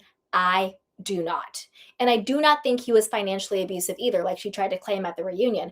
I think all of this is her pre-trial show. All of it is Erika's pre-trial show. I think she was down with it with Tom. I think she knew what he was doing. I think she helped him do it in the sense of, sure, you can put the 25 million in my LLC, go right ahead. Erika is stupid, but she's not dumb. She knew what she was doing. She knew it. Didn't she say she used to work with Tom? Didn't she say she used to go to the office with him all the time? And remember when she got real drunk when Sutton took them to Spain, Merce in the purse, and she was spewing out all this information? Erika's stupid, but she's not dumb. Okay? She's not dumb. I think bare minimum, she was complicit. But I think in reality, I think she was an active participant. And no one can deny she was a benefactor. That's why she's being sued. I think she likes to play the victim because I think this is her way of trying to set up whatever defense she has in these lawsuits. I think she's going to say, I was emotionally abused by Tom. I was financially abused by him. I was just this, dumb, forlorn, clueless wife whose big, bad, mean husband took advantage of her. I cannot be liable for any of this. I cannot be liable for any of this. I don't know. It wasn't me. It was big, bad Tom. And I'm going to tell you exactly how she told on herself. Lawyers for the prosecution, listen up. You know how she told herself because again, I'm a very empathetic person. So it actually, and I'm a very sensitive person too, very sensitive. It actually hurts me to feel like I don't believe a woman. I know that sounds very woke, believe all women. It doesn't feel good to say, I think you're lying about being abused. I think you're lying. But I'm going to tell you how I felt vindicated in this belief. In the reunion, Andy's like, do you think Tom was emotionally abusive? And she's like, yes. And she goes on this whole thing about like, oh, he didn't talk to me for 6 weeks. We don't know if that's true. She still thinks she's on Broadway acting. That could be a lie. I don't know if that's true or not. Oh, he was so nice, but he could also be so mean. He didn't read my book. No, nobody read your book, babe. It was a flop. Oh, he didn't come to Broadway. He never came to see me on Broadway. Right. Context matters, sweetheart. The reason why he didn't come see you on Broadway was because that was the same exact time that all of the charges were coming out against him. That was the same exact time where all of the charges broke. So the reason why he didn't come to see you on Broadway was because you guys were trying to get ahead of all of the charges breaking. It wasn't because he didn't want to support you. It was because he was trying to figure out how not to go to prison. Clearly, he never figured that out. And then remember, that was also when they did the fake divorce. She was on Broadway. He didn't go because that was the same exact time the LA Times article was coming out. All of the indictments and all the charges were coming out. It was all around that time. And then very strategically, all of a sudden, remember, she was like, Tom was cheating on me. And she was talking about how he cheated on her 20 years ago on a flip phone, remember? And people were like, what are you talking about? Like, what do you mean he's cheating on you? Like, this was like 20 years ago. Oh, I'm going to divorce him. And all of that was just for legal ease to try to give her cover, to try to save any assets she could get. Oh, we're divorcing, so you can't go after this stuff. All of that was nothing but performative show. They're still not legally divorced. They're still not. So make that make sense. But let me get to, but let me, I'm just setting the stage for again why I think she's lying and she told on herself. Okay. Then she gets into some weird story about, because then Andy says, "Oh, but he always seemed, so proud and so doting and so into you." And they do all the flashbacks where he's like cheering her on when she's like patting the puss and it's expensive to be me, and how he paid for everything, and all of that stuff, and how every time he was like, "Oh, Erica, Erica, Erica," you know what I mean? And she's like, "Well, he didn't think I'd get on the show. He didn't. I went for the show and I came back and he was like, 'Oh, you'll never get on it.'" And then this was the line where I was like, "Your slip showing." Then she goes, "And then I got the show." And then she says, because people always show you exactly who they are. Then she says, "And Tom couldn't say no to me." She said it so matter of fact because that was her actual truth. That was not performing. That was nothing. So that's in the moment I said, and there it is. Tom couldn't say no to me. That is actually the dynamic of your relationship. I don't think he was emotionally abusive. I don't think he was financially abusive. I think he gave Erika whatever she wanted. 40K a month for glam. Funded her entire singing career, if that's what you want to call it. Paying for the gigs, paying for the backup dancers. Allegedly, Tom was actually the one who got her on the show. He pulled his strings with NBC Universal. Allegedly. I'm just going to say allegedly, okay? Allegedly, he used his connections to get her on the show. And when on the show, he was doting and he was proud and he was so in awe of her. Did he snap sometimes and was he weird or whatever? Yeah, but like that's just relationships. That's just crotchety old men. Like it never gave like, "Oh, I think he's at home treating her like garbage." No. It never gave that. It gave, "Oh, he's like 75 and he's a lawyer and he has ego." But it didn't give like, "Oh, he's at home, tearing her," like never gave that. And the moment she said that, I was like, okay, I feel good in my assessment. Because that is the truth. I don't think Tom ever said no to her. She wanted Chicago, she got Chicago. She wanted Beverly Hills, she got Beverly Hills. She wanted Pat the Puss Erika Jane, she got Pat the Puss Erika Jane. She wanted $25 million in her Erika Jane LLC, she got $25 million in her Erika Jane LLC, which is why she's currently still being sued for that money. So where in that scenario is he being emotionally and financially abusive to her? Where? Nowhere. It's like she actually said, "Tom couldn't say no to me." So if he's really this emotionally abusive, tyrant, horrible, mean man, and it's all about Tom, why did he let you audition in the first place if he didn't want you to be on the show? Why did he pull strings to get you on the show? Because, like you said, he couldn't say no to you. Do I think he was, dipping out of the marriage? Yeah, but I don't think that that was news to her. I don't think she even thought it was cheating. I think she probably just thought it was like part of the deal. A lot of people dip out on their marriages. A lot of people cheat. A lot of people have open stuff. A lot of people swing, whatever the case may be. Do I think that Tom Girardi was ever actively cheating on Erika where she legitimately did not know or co-sign? No. Do I think he was abusive to her? No. Do I think she was one of his victims? No. I think she was ride or die for Tom. I think they were Bonnie and Clyde and they're going to rock until the wheels fall off. She also lied and was like, "Oh, why would I can't go see him because it wouldn't bring me closure and he wouldn't even like remember me." Ma'am, again, the North remembers. You are going to visit Tom when he was in the dementia facility, right? Remember he was first placed in the elderly place. You're going to visit him.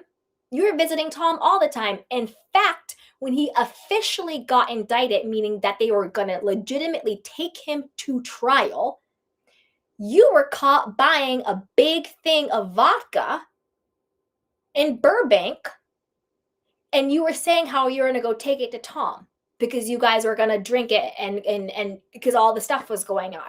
Remember that? I do. You have been ride or die for this man, and he has been ride or die for you. And the reason why you're not allegedly, in my opinion, going to see him now that he's in prison, again, it's optics and strategy because she's not out of the woods yet with her legal stuff. I think that if he had been exonerated, do I think now she would be saying he was abusive? No. I think all of this is her pre-trial strategy to create a narrative for her defense. I don't believe her for a second. I'm not going to touch the DV conversation because just because I have an opinion on it doesn't mean I have to say it. I have discernment. You know what I mean? I'm not even going to touch that conversation when it comes to Erika, but I'll talk about all the other stuff, okay? I don't believe her. Again, she's a performer. Not a very good one, not a very convincing one, but she's a performer. She's an actor. She's a pusser. Get it? I don't believe her for 1 second. I think she's still in contact with Tom. I think she still has a lot of love for him. I think what she is mad about is not that he did it, but that he got caught. That is what I think is going on here. Because you don't fight to the level she is fighting for money that unequivocally does not belong to you. And not only that, it has been proven in a court of law it belongs to true victims unless you were also a perpetrator, unless you were also one of the thieves. Because why are you fighting this hard for money that you know never belonged to you in the first place unless you were complicit and participatory in the acquisition of the money? That's why you feel entitled to it. That's why you think it belongs to you. That is criminal thief mentality. I stole it, therefore it is mine. That's why Kathy Hilton checked the hell out of you last reunion or the reunion before that. Remember when Kathy was talking about like Erika's bags and stuff, and she was like, they don't belong to you. That is what Kathy meant when she said that. She meant the things you have do not belong to you. And they don't. But Erika, because again, in my opinion, participated in the okie doke, has that criminal mindset. I took it, therefore it's mine. That's what I think. I don't think she has any ill towards Tom. I think her bitterness and anger is the fact that they got caught, not that they did it. That's my personal opinion on Erika. Okay, what else is going on with her? I think that's it. Her new boyfriend, I don't really care. Like, who cares? Whatever. Obviously, Team Amanda when it comes to Erika and all that other stuff. I think I covered everything. Yeah. Okay, let's see who is left. Okay, Jennifer. I already touched on Jennifer, but I'll touch on her a little bit more overall. Overall, I love Jennifer. I think she should get a spinoff. I would be so down for like a Jennifer Tilly and Friends show where it's just like Jennifer and her rich friends getting like wasted, like white wine wasted, rosé wasted, and like shopping and like eating and traveling and just being like bumbling. Like I would love that all day long. All day long, I would eat it up. I'd eat it up all day. Love Jennifer. Again, do I think she's playing a character?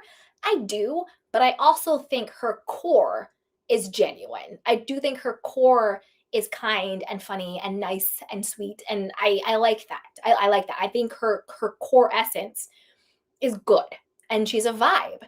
I want her to stand up to Sutton. I don't know if there's a part of Jennifer who thinks I came on the show as Sutton's friend, So I don't want to rock that boat too much. But Jennifer, you stand on your own 2 feet even more than Sutton does. So don't feel like you have to continuously cater to Sutton to stay on the show, because we want you on the show with or without Sutton. So come on, girl. I want her to stand up to Sutton more. She was a little butt kissy to Sutton at the reunion. She was like, I just wanted to apologize. And you've been so nice to me, and I didn't mean it that way. And I was like, Jennifer, what? What are you apologizing for? Sutton was nasty to you. She snapped at you, which is very belittling and very embarrassing. Do you know what I mean? To be a grown woman at the grown folks table and to have your friend shush you, she basically sunder. That's very belittling and very embarrassing. That kind of gives you like a, you know what I mean? That gives you sort of like a gut punch. It's like, oof. That's why she got up, and that's why she was like, going off to Kyle. And Kyle, again, see, this is why it's so hard to like Kyle. This is why we can't have nice things, Kyle. All of a sudden, Kyle's like, oh my God, why would Jennifer say that? That's why Garcelle left. Isn't she best friends with Sutton? I can't believe she said this. And then she goes and carries the bone to Sutton. Kyle, you don't even like Sutton. And then she goes, carries the bone. Jennifer said this, and like, see, Kyle, this is why we can't like you. Because you do dumb crap like that. Dumb. Just be there for Jennifer. Listen to her. You know what I mean? Are you still that jealous of Garcelle? Are you still that bothered by Garcelle, the fact that Jennifer had Garcelle's back and was making a very clear cut, observable fact about Garcelle and Sutton's non-existent friendship at this point, that you felt the need to all of a sudden be dismissive and shocked by Jennifer and carry the bone back to Sutton, who you don't even really mess with like that? See, that's why, Kyle, this is why we can't have nice things, Kyle.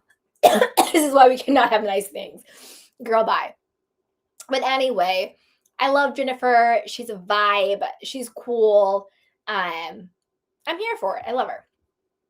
And then last but not least, Kathy and Natalie. The only thing I'll say about Natalie is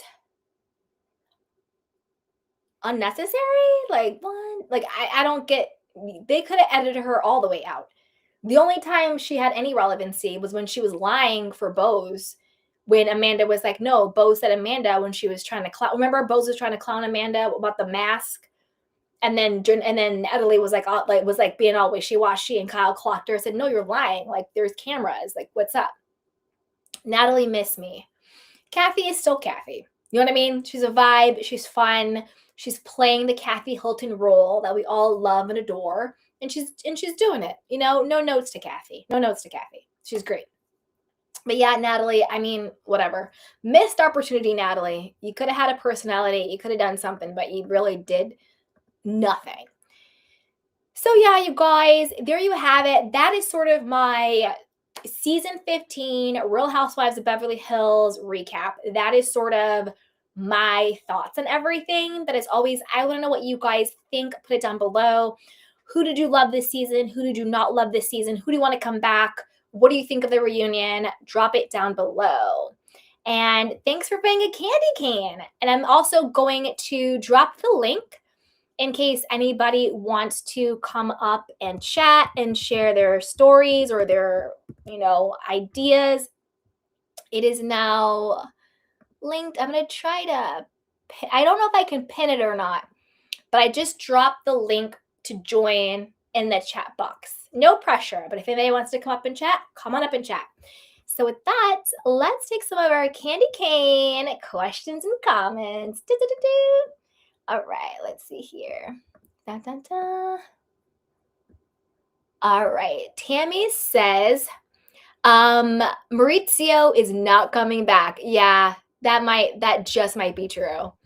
I think I'm missing some of the chats because I know we had some from earlier, but for some reason I don't see them. I don't know. Okay. So, hey, Tammy says Maurizio is not coming back. Honestly, I agree with you. I think that the only reason why I think he would come back is if he doesn't want to give up half of the agency. Because I don't know what that is going to look like for him, if you know what I mean. Let me see if I can put this banner up real quick. right, you guys, let's get back to the chat box. All right, let's see. Okay. Sean Miles says, unfortunately, I'm burned out on Kyle. She should have left 5 years ago, but whatever. I do like how she's gained her voice and speaking up to Dorit. She is not Dorit's doormat. I agree with you on that. Like, that's why we're saying, like, Kyle, like, this is why we can't have nice things. The moment I want to be on your side, you do some nonsense stuff that makes it really hard to root for you. I'm on our side when it comes to Dorit, but other than that, it's really hard. So I agree. Hey, Tay Tay. Tay says, I'm still on no one's side with Kyle and Dorit. Actually, that is a fair place to be. That's a fair place to be. I think the reason why I tend to side with Kyle more is because I do think that Dorit was kind of trying to flex on Mauricio. Like, I really think in my core, if Mauricio was down with it, Dorit would be with him. 100%. 100%. Oh, that's right. Speaking of Dorit, that's why she got so butthurt when he was on PK's side. Like, why would she think Mauricio would be on her side? That just makes no sense whatsoever. She's lost it. Hey, Laurel Larrabee. Sorry if I pronounced that wrong. I apologize. Says Mauricio's been gone. There's been allegations of him philandering going back to season 1. That is very true. That is very, very true. There has always been, whispers of Mauricio and everything. That's very true. Hey, Adam, what's up, sweetheart? He goes, there's a problem when Kyle is considered likable. Exactly. That is my point. It's just like, girl, you're making Kyle more of a fan favorite. Like, that is a very hard feat. Laura says, who is going to step to Dorit? Amanda did great, but no one else checked Dorit. I agree. I think Kyle is now more so because she's over it. She's like, you know what? This is too hard. We don't have to be friends. You're always writing me. Enough is enough. So I agree with, again, that's why I'm on Kyle's side with this. Dorit is just too much. Let's see. Laura says, I got Amanda's book, but her voice on the audio was rough. You know what? That's fair. That's actually a very fair assessment, to be honest with you. Her voice is, yeah, it's I don't even know what the word is. I don't know. It is tough. Very true. Hey, Tay Tay. Tay says, did you watch her on Selling Sunset? And what did you think of Davina coming for her? Okay.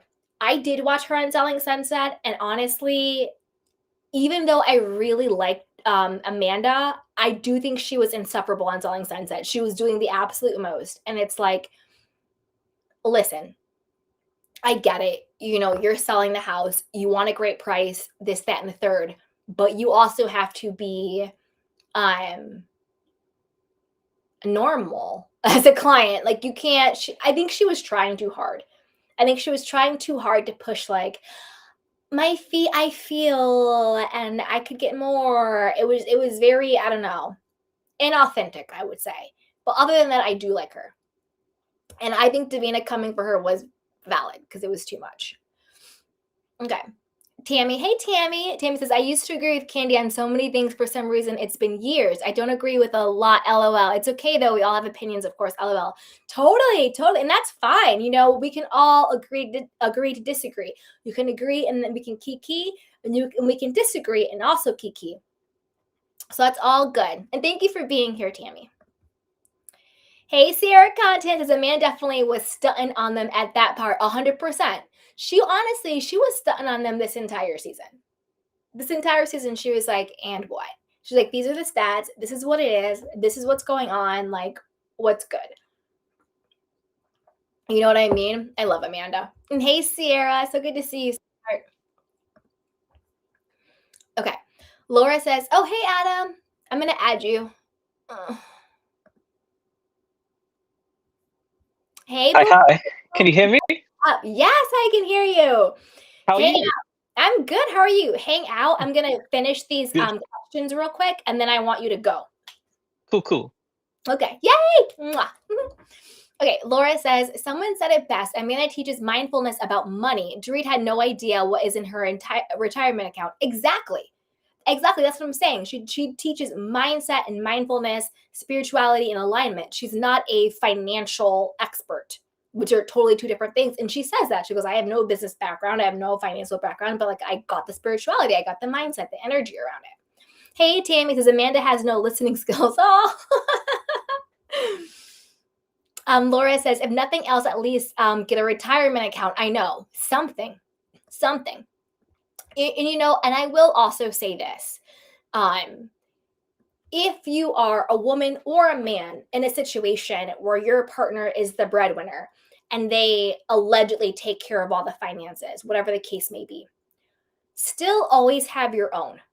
Even if you are a stay-at-home wife, a stay-at-home mom, whatever the case is, have your own separate account that nobody else can touch that you pour into.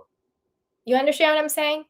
You can have a joint account, access to their account, that's great, but have your own. Don't ever, God forbid something happens and you're just out on the street. Always have something you can fall back on. Even if you have to buy me a Chanel bag and then you return it for cash and you put that money in the bank and you let it grow, or whatever the case is. Always have your own. Never be in a position, like Amanda said, where you outsource your financial well-being to anybody else, man or woman. And then you're left at the end being foreclosed on, looking crazy as hell. Especially if you have kids. And I don't even have kids. You know what I'm saying? You just got to be careful. Okay, Sierra Condit said, oh, I can't wait for your Erika lashings. I think I gave it to Bose the most because I was the most disgusted by her. Ooh, Adam says, I wasn't a fan of Amanda. She just came across as a walking robot, but she was more likable than the other reunion sofa. I agree. Tammy says, I am not feeling Bose, but Amanda, no. Laura says, even Rachel Zoe was going out with someone that sells online courses. Exactly. That's what I'm saying. It's like the hypocrisy of it all is insane. Insane. Okay, Laura says, Amanda doesn't have any liens or lawsuits like Fakery and who owes the IRS $100 million. Again, and then, you know what, Laura, thank you for saying that, because remember they tried to pump fake Amanda. Oh, she got out a $2 million loan to be on the show when she got on the show. And Amanda was like, there's no $2 million loan. She's like, I don't have a loan. And also because I follow Amanda on social, I saw how she did this post and it was brilliant. Like, Amanda gags the girls. She goes, I don't know why everybody says that being on the show is so expensive. She said, I just wore what I already had. And she did this whole carousel where she was like, this is like this. I'm making this up right now. I was like, this is this like Chanel. She really did this, but I'm making up like the designers. I can't remember. This is like the Chanel jacket, whatever ensemble I wore on the show. And she's like, and this is when I wore it a year ago to like a christening. And then she's like, and this is my YSL, bag that I wore on the show. And this is where I wore it with when I was without my girlfriends 3 years ago. So basically she was stunning on them, being like, there was no $2 million loans. I didn't go out and buy all this stuff to pretend. I literally am that girl. You know what I mean? Loved it. And then Tammy up north says, I adore Lisa Vanderpump, but not Amanda. Sierra Condit says they need to let Amanda bring on some of her good girlfriends so they can get at Erika. I don't like how Amanda wasn't clocking Erika evil behind. I agree. I think Amanda clocked her, but she was being strategic about how she was going after them, if that makes sense. But yeah, Erika is evil, bitter, Betty, hypocrito. Laura says, oh my God, Erika said that was so hypocritical. Agreed.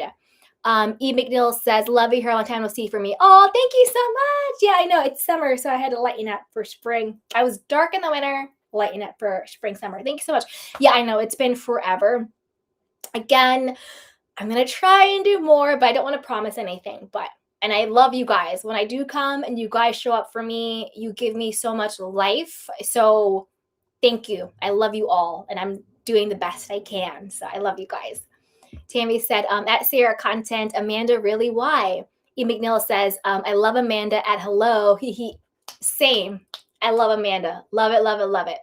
Okay, I'm going to stop there. And I want Adam to sound off, and then I'll get back to more candy cane questions and comments after Adam goes. I'm really, really upset by this whole season, just as a whole. Like I don't even know what this show was. Like the production quality, like for this was a compliment Potomac level. Like this is not Beverly Hills.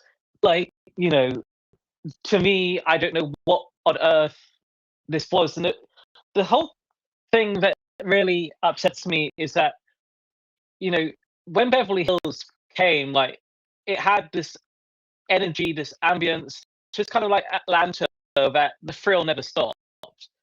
There was no thrill in this whole season. This season was a sleeping pill. I mean, let's just call it a thing, I think. And I do disagree with you when it comes to Amanda. Like to me, she is just not a vibe. To me, she's someone who, I don't know, like kind of the way she spoke was so robotic, and it was all about her business. And good on her, hustle, respect. Let the girls not be envious. Let the girls be jealous. I mean, in Britain, in Britain, we have a difference between envious and jealous, and like the way that they were just a bit all over the place when it came to her business, and let them hate on it, and means she's doing well. But to me, she just wasn't a fit for this show. Like, to be honest, like the worst people for me on the show was Clarice and Bozo. Because like I really, really just don't know what I'm watching. I'm watching some clowns. Like to me, I don't even know how to even.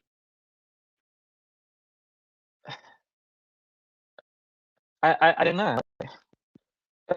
Yeah, I know what you mean. It's just like very, I agree. The season on a whole was boring and flat. And there was no newness there. There was no new storyline. There was no new vibe. The girls weren't getting along. It was very divided. And again, I think at the core, it's because the majority of the people on there, pretty much other than Jennifer and Amanda, at their core, they're very bitter.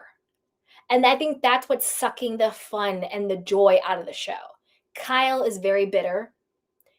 Erika is very bitter. Dorit's bitter and angry. Bose oozes toxicity. Rachel Zoe is a walking zombie. Ugh, you know what I mean? And I'm not. She is a walking zombie.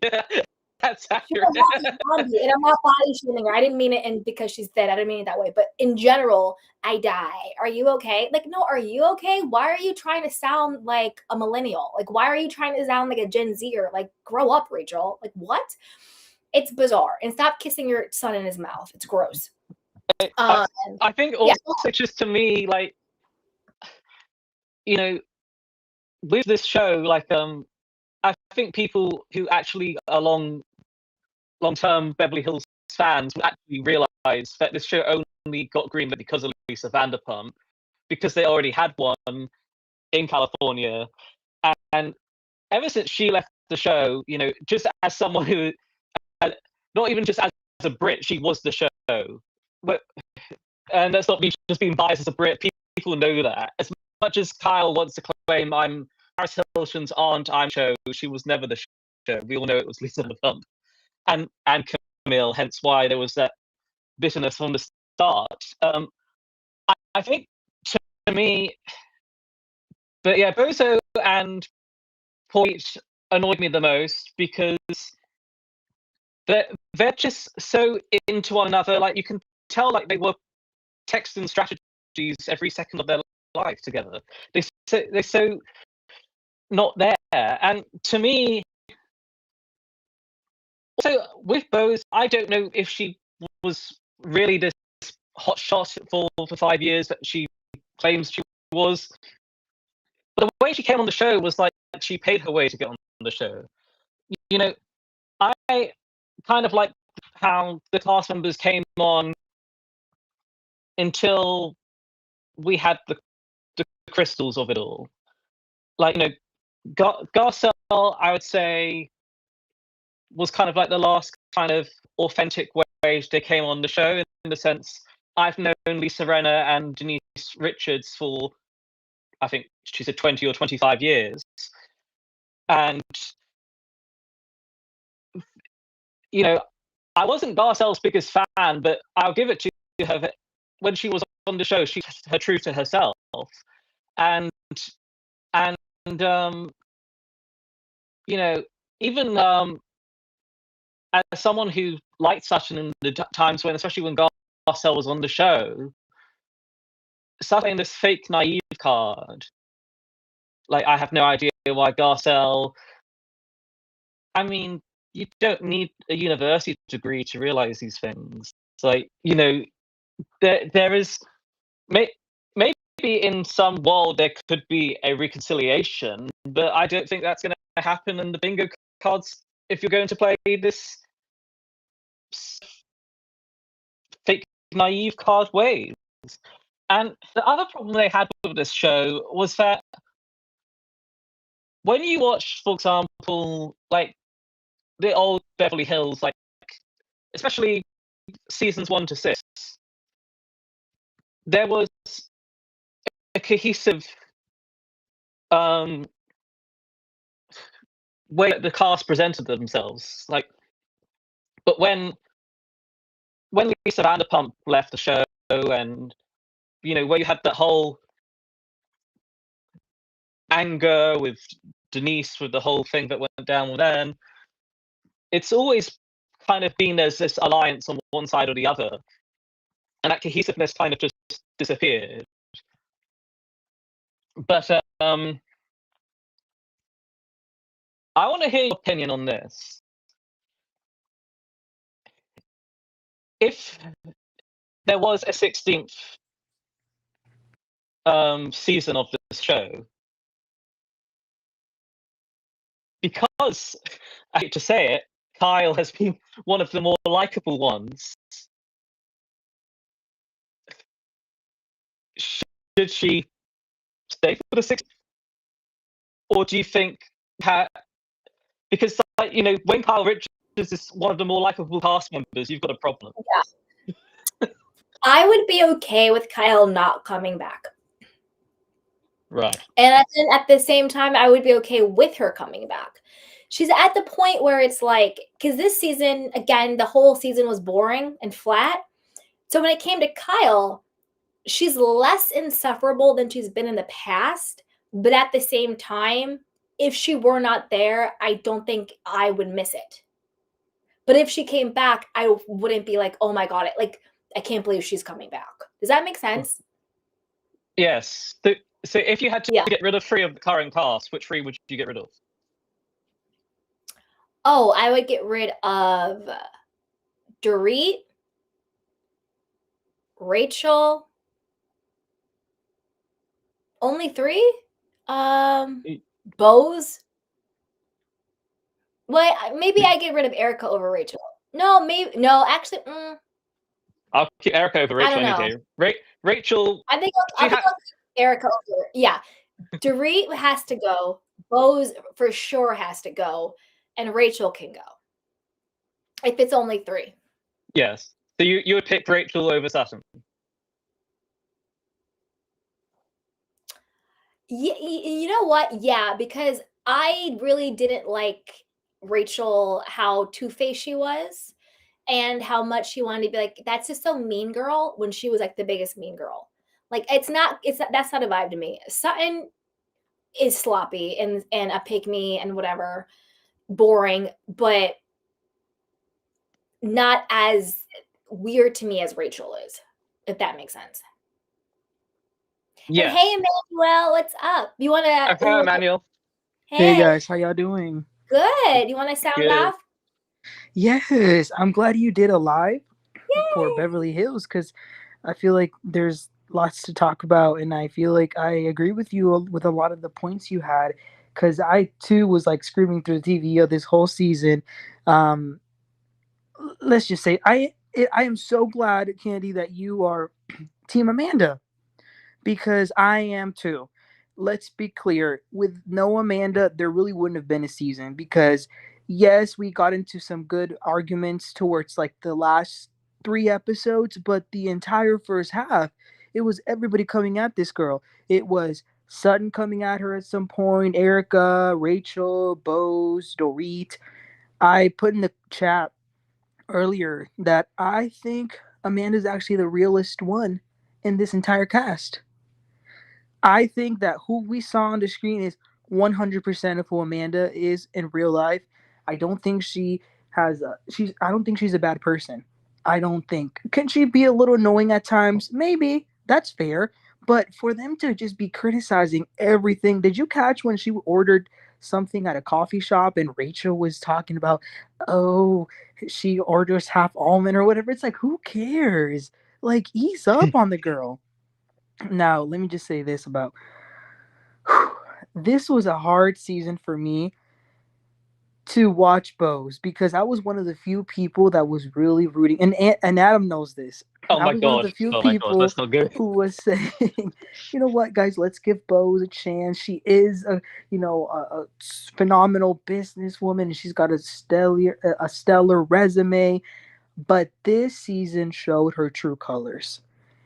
It said a lot that Amanda clearly triggered an insecurity that Bose has, and Amanda didn't even have to do anything. All she had to do was just show up, and Bose just she was unraveling this whole season. You know you are having a bad season where when you have had to come out to do course correction videos to explain yourself, and you've been she got caught in a lie so many times, you guys. Like it's not funny. And who does she think she is? I don't even like Andy Cohen, but her making a whole video coming after him, talking about Andy Cohen, come to the front of the class. Bose, That was maybe you beyond. aren't that good at marketing because that sounds like you are asking to be fired. that, that was And beyond. one of the criticisms against her is that she spent such little time in a job. Maybe this is going to be another one of those jobs where she's just been there for 2 years. Because, like, why are you? Why? No, I didn't think that was cool at all.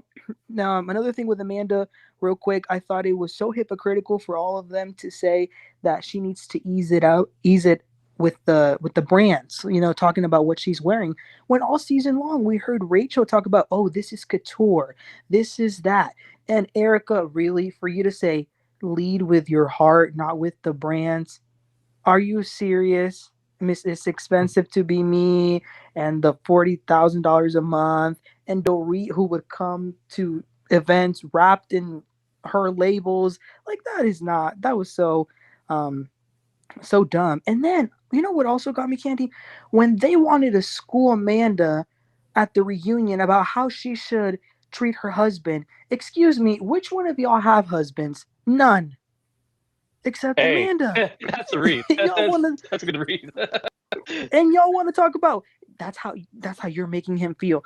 And that leads me to Rachel. I was excited about her at the beginning. I thought there were some possibilities, but really quickly she showed to be a mean girl, to be two-faced, and to be fake. And I don't need another Dorit cheerleader on the cast, so she can go. When it comes to Erica, I'm really glad that you said about you not believing some of the things that she was saying because I kind of felt like that too. I was thinking, with all the stuff she was saying about Tom being emotionally abusive, it just felt too convenient at this moment for her to say that. Love Jennifer Tilly with Kyle. Listen, when that psychic told her that he was never going to emotionally fulfill her, that psychic was right when it came to I Mauricio. remember that. When she said, know that, with the Yeah, cigarette. I Yeah. remember that. That throwback. Yeah.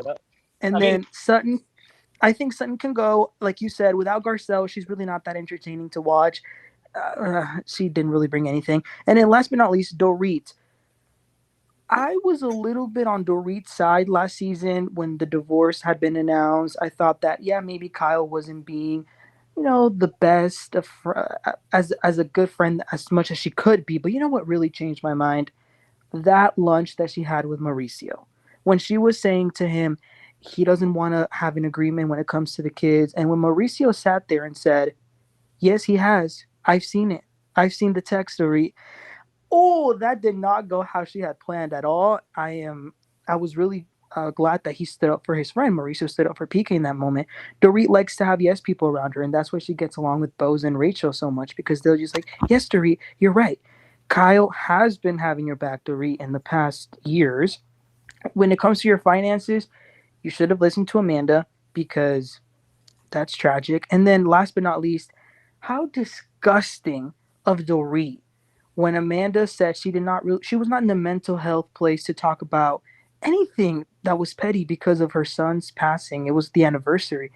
And for Dorit to not have given a damn and continued, that told me what type of person Dorit is, and it's not a good person.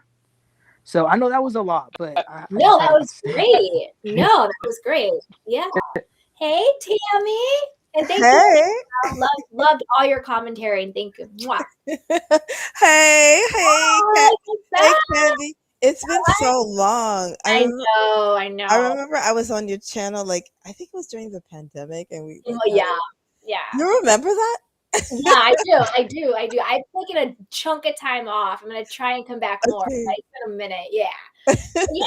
So sound off. And by the way, it is totally fine if you do not agree with my opinion. Yeah. You have your own opinion, you have your own thoughts, so you own it and you just share what you think, and we'll laugh and kiki and it's all good. Okay. Yeah. Yeah, exactly. I love discussions. Okay, so I'm not gonna do a whole monologue. So it would be cool if we had a back and forth whenever like you don't agree with what I'm saying. So go ahead, because Oh, okay. okay. So Amanda, I don't get it. I don't get why y'all like Amanda. I Agreed. cannot I love her. stand her. I love her. Okay, this is it. Okay, tell me why? Like why don't you like her?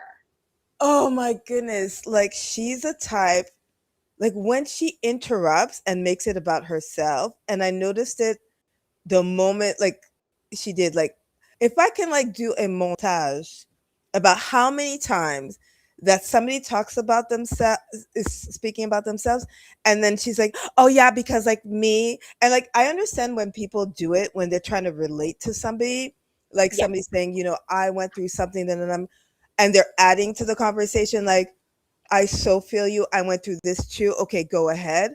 But she doesn't do that. She just totally interrupts the conversation, and it becomes all about her, and it never goes back to the other person. And I noticed that, and like the only clear now thing that's off the top of my head, because I didn't know this conversation was going to happen, Oh because no, I would have taken notes. no, you're good. No, you're good. I want to say okay, because you said you wanted a discussion, so we'll have a fun. Yeah. Okay. Mhm. So to that, I think a couple of things. One, and Amanda's even said that she's like, well, I'm trying to like relate and find common ground, which I do think she is doing. And I think that a lot of people who I don't know if this is true or not. I think I saw it on TikTok. I shouldn't believe everything I read on TikTok, but I do.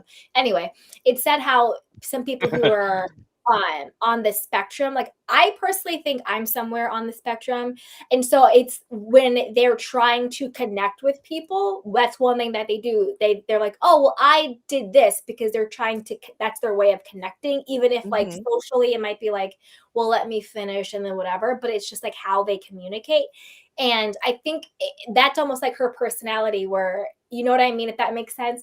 But I think the reason why the conversation doesn't continue to go on after that is with these women in particular, they weren't checking for Amanda from jump. Like we saw the flashback with Sutton, where before she even met Amanda, she was like, oh, I'm going to get her courses. Like, how is she making 500K a month on these? And they had Yeah, all, remember, but even before they met her, they were already jealous. yeah, okay. So, I so if you're can I talking to someone, wait, I'm gonna. okay. So if you're talking to someone, right, and you're actually authentically interested in having a conversation with them, and I'm like, oh my god, I did this, and the person's like, oh my god, I did that too, or I did this. If I actually want to engage with that person, I'm gonna say, "For real? Oh, me?" Like, da, da, da, da, and then the conversation will naturally continue. But if I'm already on my BS, like these women are, I'm gonna be like, "Ugh, you're just trying to one up me. You're always interrupting. Like, why do you think like you think you're better than me? Why are you leading with that?" So Okay, they were not giving her a chance. And I but think that's what we were experiencing on the show. So go. here's the thing. I have 3 brothers. I'm the only girl. I have Mhm. 2 brothers on the spectrum. Oh, So okay. yeah, 2 out of 3, and we're 4. Okay.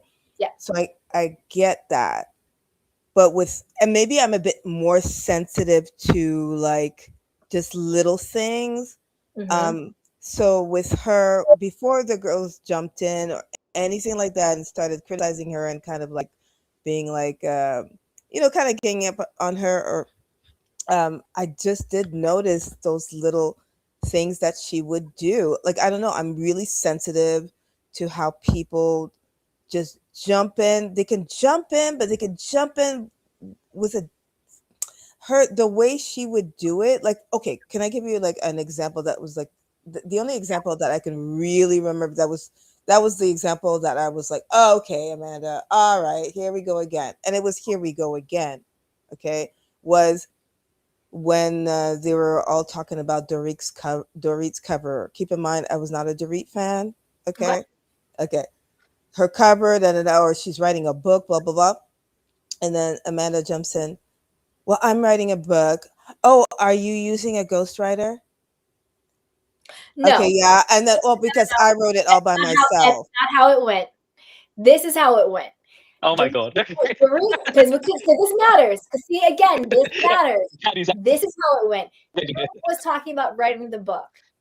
Erika said, "Did you get I think she said a co-writer or something like that." And it was like, "Did you get like a co-writer?" Maybe that's not the correct term, but that's what Erika said to Dorit. And Right. Yes. And then Amanda said, asking a genuine question. Fine. She goes, "Does that mean like a ghostwriter?" Because like Okay, that's fine. she goes, "Because I just sat down and wrote my book." Oh, see, that's where I had a problem. That's what she said. That's where I had a She problem. didn't just say, "Oh, I'm writing." Dorit was like, "I'm writing a book." Okay, but see "Oh, here, you have a ghostwriter and I wrote mine." but here's where I had a problem, because it's Mhm. like, well, first of all, I don't know, it's just me. Maybe it's just me. So this one jumps in, did you have a ghostwriter, blah blah blah. Fine. They say that, that's fine, okay? But it's not about me. I would be like, okay, continue. So like, what about your book? Like, what are you writing about? I wouldn't go to myself and be like, well, I wrote my book by myself. Like, it just wouldn't, like, it Right. just wouldn't be a thing that I would like. I find with her, I like, if you watch the season, Mhm. she doesn't ask about people. You Because show she me always one gets scene where she asks. she always gets shut down. It goes back to what we were But just she saying. doesn't. But They the shut moments, her down. They don't engage. Because no, but the moments when she has a I promise you, if it was Rachel who said, "Oh, is that a ghostwriter?" Because I wrote my book, it no, would have it's been not. a kiki. It's It would have been a kiki. no, I It don't was think like, so. "Oh I my don't think god, so. ha ha ha," 100%. Because that's how people No, but are. okay. The only reason. When you rock with someone and they say No, something, no, no, no. you I receive it. disagree. I Anyway. disagree And when you completely. don't rock with someone, they can say the same exact thing, and then they all have a problem with it. But but what? But why would I have? Over Okay, and over and over and over again with these. They simply do not like her. So no matter what she said, they were gonna have a problem with. Yes, and none of them tried to get to know her. She was trying to connect, and every time she got shot down. But from an outsider who does not know who Rachel Zoe is, have no idea who she is, does not know who Amanda is, have no idea who she is. Why did I feel like? Well, not that I felt like. Why did I see that Rachel Zoe, whoever she is, she would actually be like, "Are you okay? Like, how are you feeling?" Not one time did Amanda do that. Not once. I mean, she could not have been edited that much. It goes back to what I'm saying, because Amanda is not received But the same way. no, she didn't receive, and I'll tell you when she didn't receive. But I'll tell you when she didn't receive, and this is the part. Like this was before all that. I think was when we when we were at the when we were at the dinner. I wasn't there, but when Girl, I was there in my head. I'm like when we were at the I was right there with my pants on. I was Oh right my there. God. I'm sorry, I was so into it that okay. And I was there. I see where you're When coming from, Tammy. I hear what you're saying about her approach. No, Yeah. but when I just want to say when they were at the dinner and that part where she talked about her son, and it was the day that he was deceased. That part was like, that's when Dorit should have been like, okay, shut it down. And then she continued, and I was like, Dorit, shut the hell up. Okay, fine. And then so she walked away, and rightfully so. And then when Dorit apologized and went up to her and touched her, she was like, don't touch me. I know girls like that. Like, I want the attention. Okay, not for that moment, but like, I just felt this and that. Like, she could have just been like, you really hurt my feelings. That was not cool. Like, but she was just like, don't touch me. And I was just like, come on, girl. And it was just a culmination. Can I make a comment? I would have been the same. Oh yeah, go ahead, Emmanuel. Go ahead. Because I brought that up, that scene, it really bothered me. It really did. Mm-hmm. Dorit, when she wouldn't back down, right? Amanda said why she didn't really feel like going back and forth. And then also remember, because I saw a lot of people say, if it was her son's anniversary, why would she even go there anyway? She had also just had a really intimate conversation with some lady that Rachel had there, right? So I'm sure that must have also triggered emotions in that moment, made it feel a little bit more fresh. What I recall is that when they were at the door, Dorit tried to go up there and whatever. And apologize.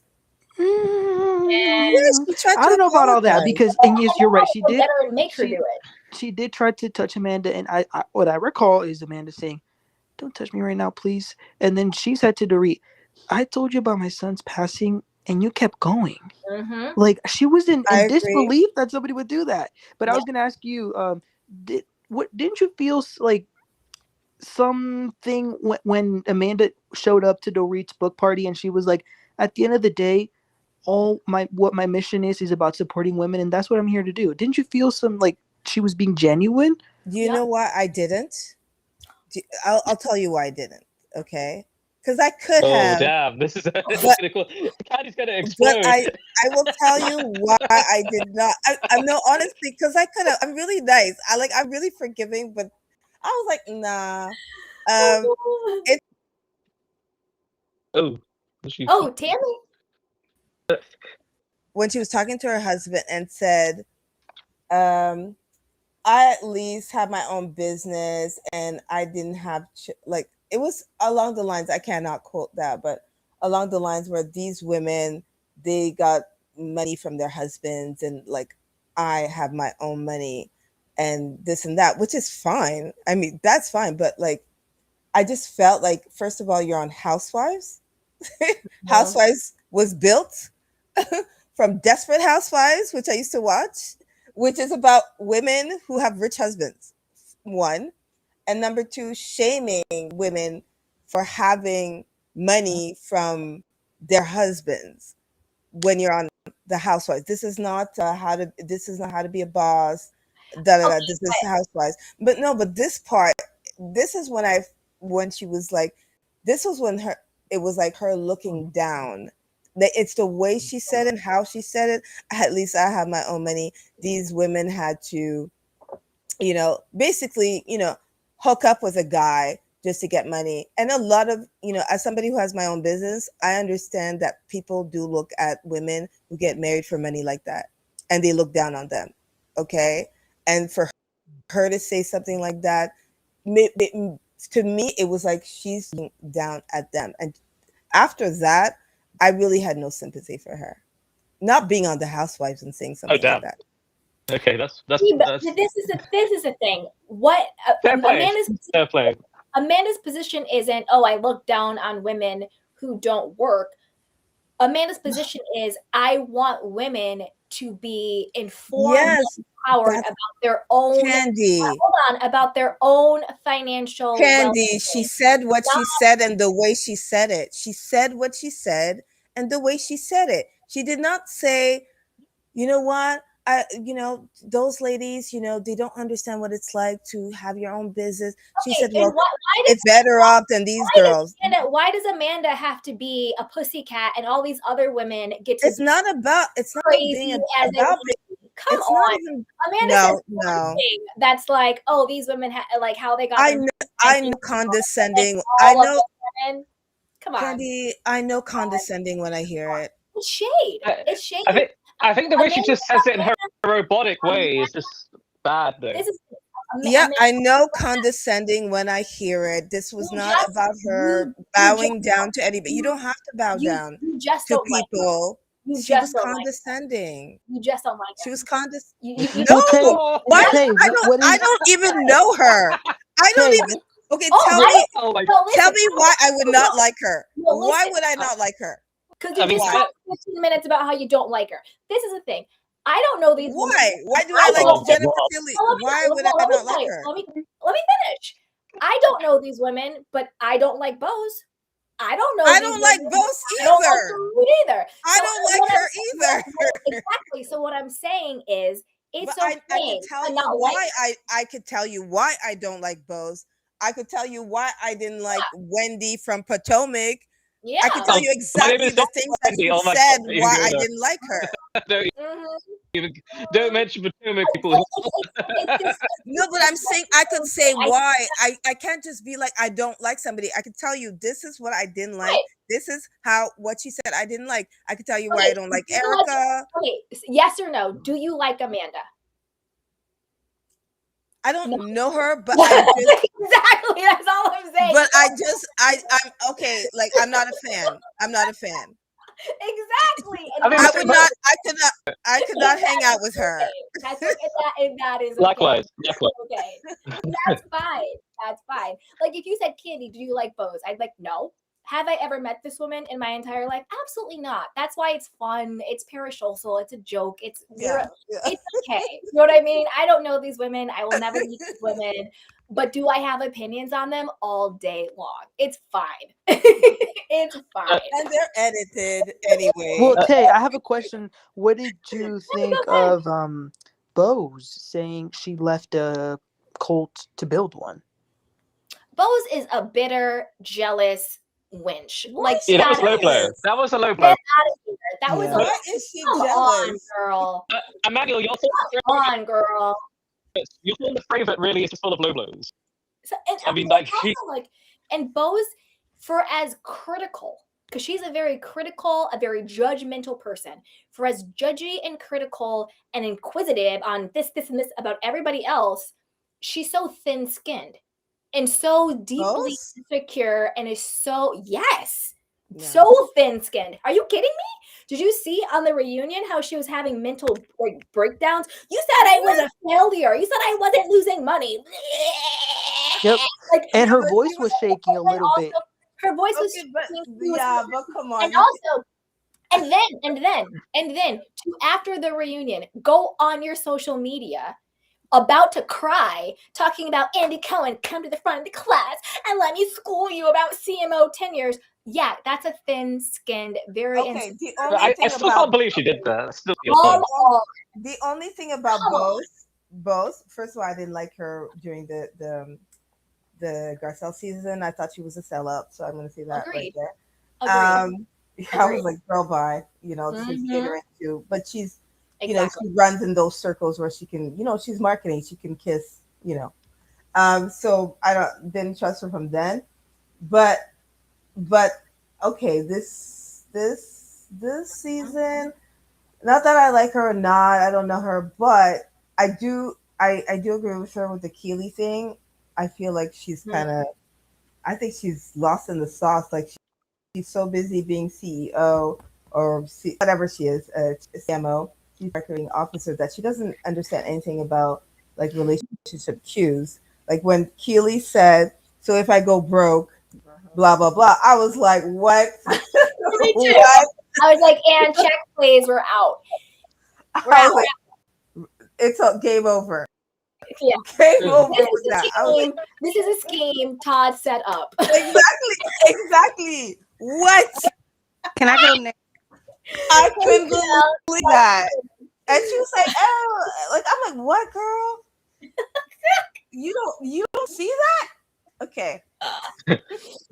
Oh my God. Hey, Chanel. What's up, sweetheart? Hey, everyone. I just had a few things I wanted to say, a few comments. Yeah, sound off. So I wasn't here the whole time, but when I was like, oh, I got a notification for Candy, let me go over there and see what they're talking about, because I love your commentary. But so I didn't hear everything, but I definitely think that, what's the girl's name? Amanda. I feel like people have a problem with Amanda because Amanda's not willing to, she is dismissive and kind of pretentious, but I think it's because she's not willing to play the game that they want her to play, which is, you're going to say something to me that's, a little bit confrontational, and you want me to respond in a certain way. And she's a therapist, I'm a therapist, right? And so I'm just not going to play that game with you. Like, they want her for the show, meaning the producers and the Kyles of the world, they want her to respond a certain way. And I think Bose wants her to respond a certain way. And because she refuses to do so, then they feel a certain way about her. She's not going to get outside her box. And I don't think that her talking about whatever it is she's saying to the ladies on this show, whether it's condescending or not, please name one housewife that's not condescending. They're all condescending, with the exception, there is one. I would say Eileen. Remember her? What's her name? Eileen Davison. I think she was on Beverly Hills. Oh my God. Oh yeah. She's Oh, the God. one That I would say. No. Oh my God. She was boring. The actress. Well, but that's the thing. People, if people show up and they're going at somebody, people are gonna say, "Oh my God, they're so aggressive. They want to peach so bad. They want to whatever so bad." And then if they fall back and are like Eileen, "Oh, they're so boring." It's just like they can't win. So it's like, which one do you want? But with regard to her saying about like what she said about her husband, and or about what you guys were saying about her basically saying, I made my own money and I didn't have to, I guess, what did she say about Dorit? She sold her soul or something for a man to like take care of her or something. She outsourced her financial well-being to a man, and it did not go well for her. Which she did. No lies told. Okay, but what she did, but this is the housewives. Hold on one second. I don't think that was accurate, because Dorit was already being Dorit before she met PK. I do think once you get married and you have kids with someone and y'all financially or financials are intertwined, just because you live in a certain lifestyle and the husband is taking care of the bills, quote unquote. Me and my husband both work, right? We both make good money or whatever you want to call it. But he still manages the bills. You don't want me managing it because we wouldn't have no money. I'd be at Louis Vuitton and Chanel and spending about money. Right. So, but wait, just for 1 second, just to clarify, that's not the essence of what Amanda was saying. She wasn't saying that she outsourced the management of the bills and it didn't work out for her. You're right. She's at the financial being, which means she wasn't. I fully understand. Knowledgeable about what was going on. So you can have a husband who manages your finances, but you still need to be aware. Because Dorit was saying, I didn't know this. I don't know what's in our accounts. I don't know. But Dorit is lying. Yeah, Dorit is lying. Especially because the house was taken out in her name. But that's an important distinction. But Amanda was saying he can't manage. She was saying you need to be aware and you need to understand what's going on. That's what she was saying. Okay, so she inadvertently insulted Erika as well. I mean, I'm not a crazy fan of Erika either. But Erika can be an insult. Yeah, right. Also, Erika doesn't care about children. She can be also speaking. She can also be speaking about Kyle. How do we know what Kyle does? It just so happens that Kyle is in a relationship with Maurice. That there's no prenup. Where they knew each other since they were 20, and she's gonna get half anyway. Echo. Someone has echo. I'm gonna mute myself, but someone has echo. Is it me? Okay. Let Chanel, you can finish because I think you were the last to talk, and then we'll have hey Johnny, we'll have Johnny after you go. So you wrap up, and then we'll have Johnny. Okay. So I just think on some level, what's her name? Amanda. She's annoying, but I don't dislike Amanda. I don't think she's necessarily doing anything wrong per se. I think all of the housewives, for the most part, with that exception of that one lady that was on Housewives that did that whole thing where she hated Garcelle, deserves a second season outside of her, to get to know them. But with regard to Bose, it's something about her. I wanted to root for her just because I'm brown and I'm a woman. It's like you just want to root for her. But it's like, it's something about her that says, I want to find a permanent place in Dorit's ass, or just be picked by any of these women to accept me. And that bothers my soul because I'm like, girl, you're already that girl. Like, meaning you have money, you're accomplished, you have all a good resume, whatever it is. You don't need the approval of these people. And to me, the fact that you're on this TV show lets me know that you're seeking out approval, attention, or something else from other people, and that part is unfortunate. But I ain't mad at her. She got a whole lot of money, and she doing her thing. But it's something about her, and I'll say this one last thing. What you guys were saying about I can't say she sold out Garcelle, but she certainly didn't stand strong for her or Sutton. And so to me, if you do that on a TV show just so you can have an alliance, I can't. I'm not gonna be able to trust anything else you say because your motives aren't in the right spot. But that's it. That's all. Oh, by the way, the Garcelle is done comment is because she's over it. That's all I meant. My Haitian sister is like, I'm done with y'all. That's all I meant by that. Oh yeah, got it, got it. No, that's funny. Yeah, but Johnny, are you ready? Hey, I didn't see the live. I missed it. My notifications wasn't Oh on. no, it's But okay. I guess I'm gonna go into it Yeah, just how I feel. sound off. Okay, first things first, I'm gonna put a disclaimer that I actually do not like anybody on this case. Not a I just don't. disclaimer.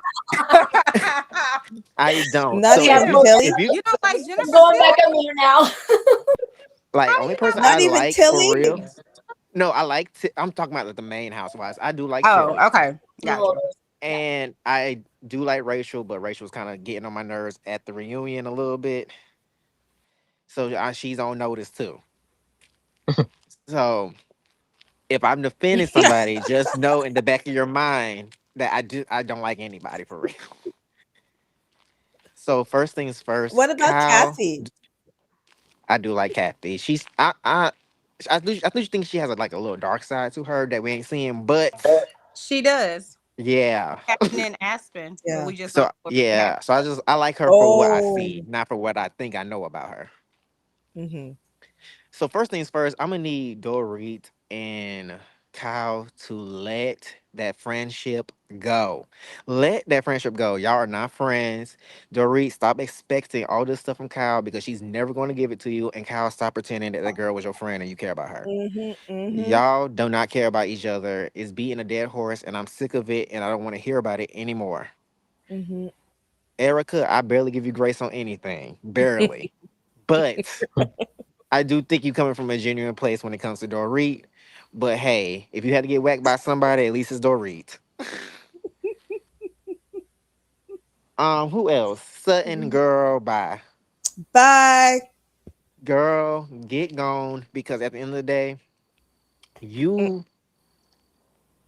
doing all this to be friends with Kyle Richards.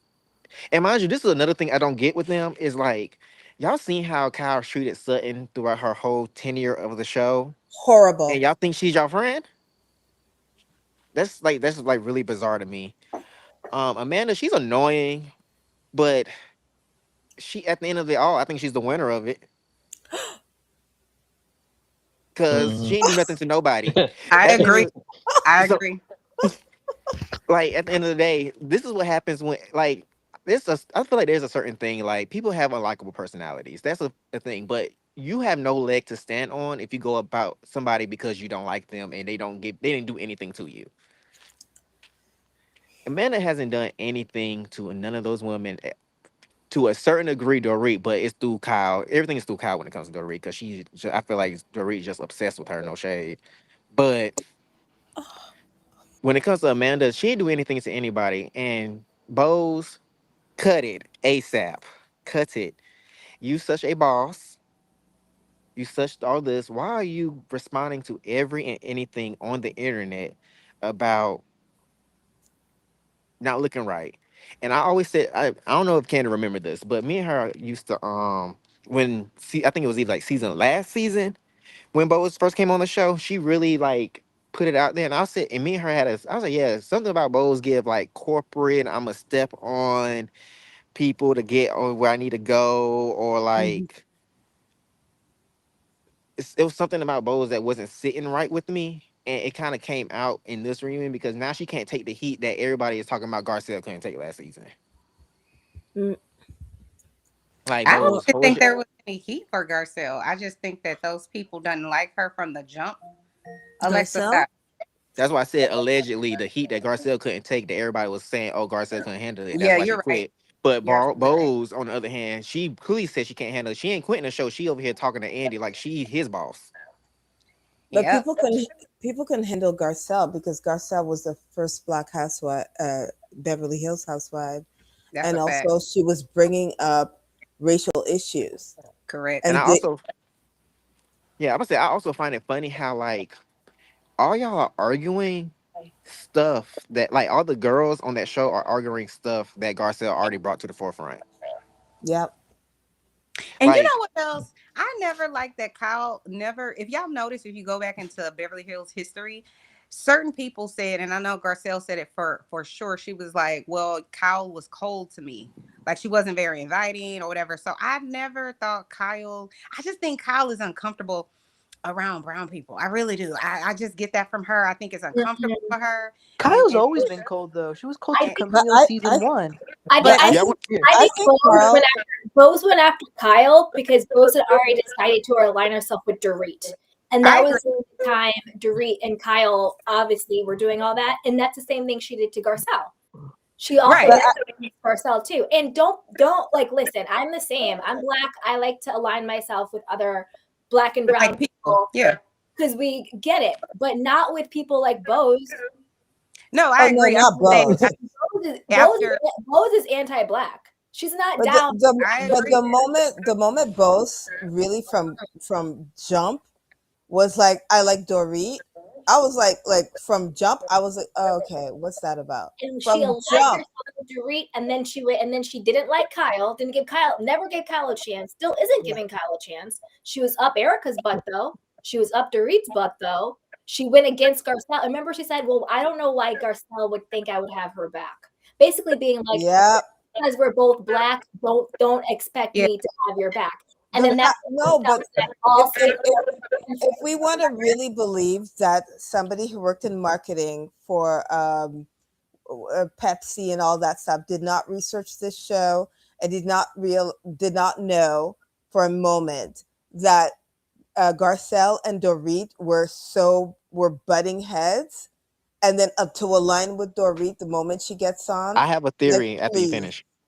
yeah, Okay, Yeah, so Johnny, do your theory. yeah, And after that, we'll let Mel, because he just joined, we'll let him sound off. But Johnny, do your theory, and then we'll go yeah. to Okay, this is my theory.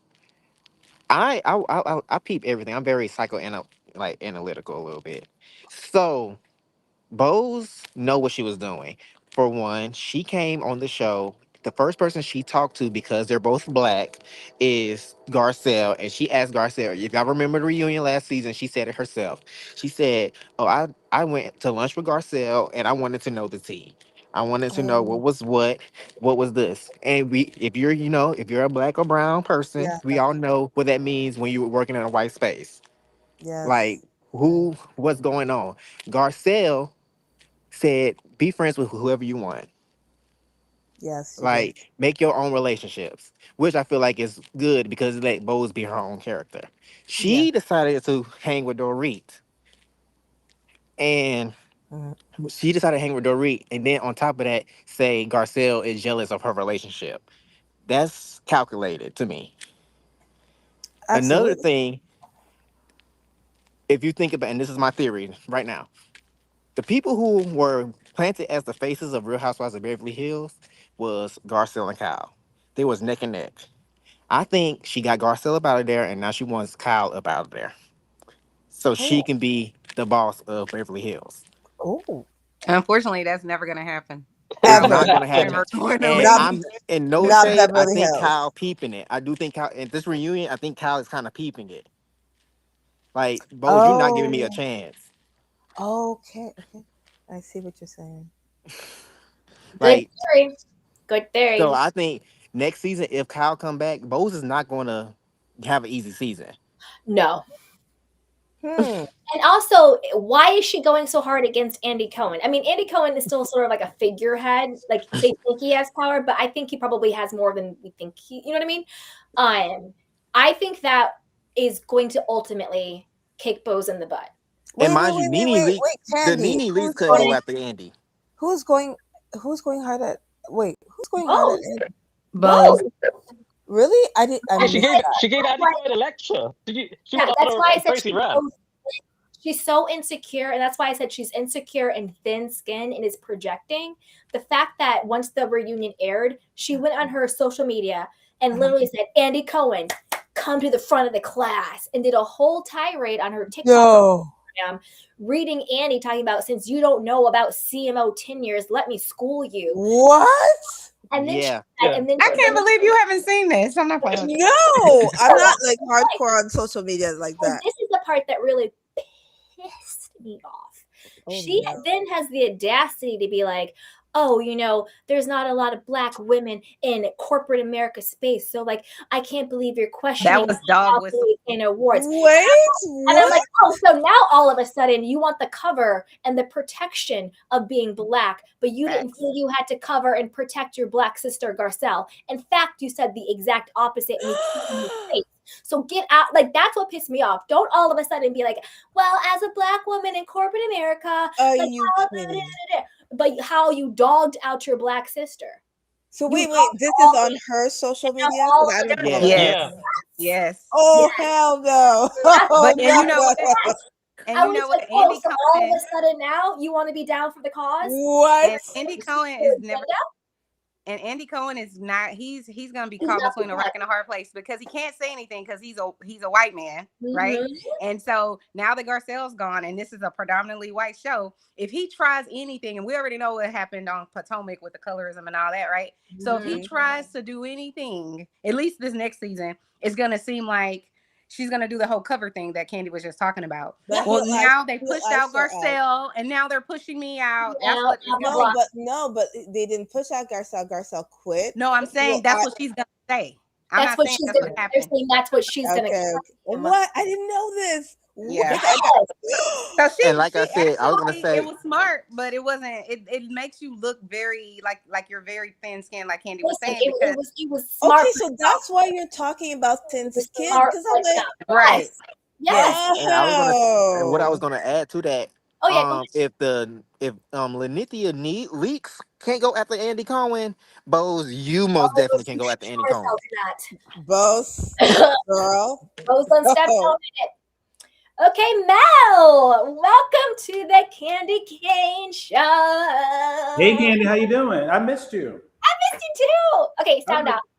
Yeah, listen, I'm glad I caught the live because you know what? I like what you were saying about Amanda. I mean, she wasn't the most, captivating character, but I will say I don't know what show the woman on this show is watching because every time they showed a clip of her and she basically wasn't being messy, and they were like, "Oh no, she was messy." She said, "I'm like, wait a minute, hold up, wait, she didn't do anything crazy, so why are you trying to drag the woman?" Also, even when they talked about her cult experience, they kind of, like you said, they want to make that into a joke or something.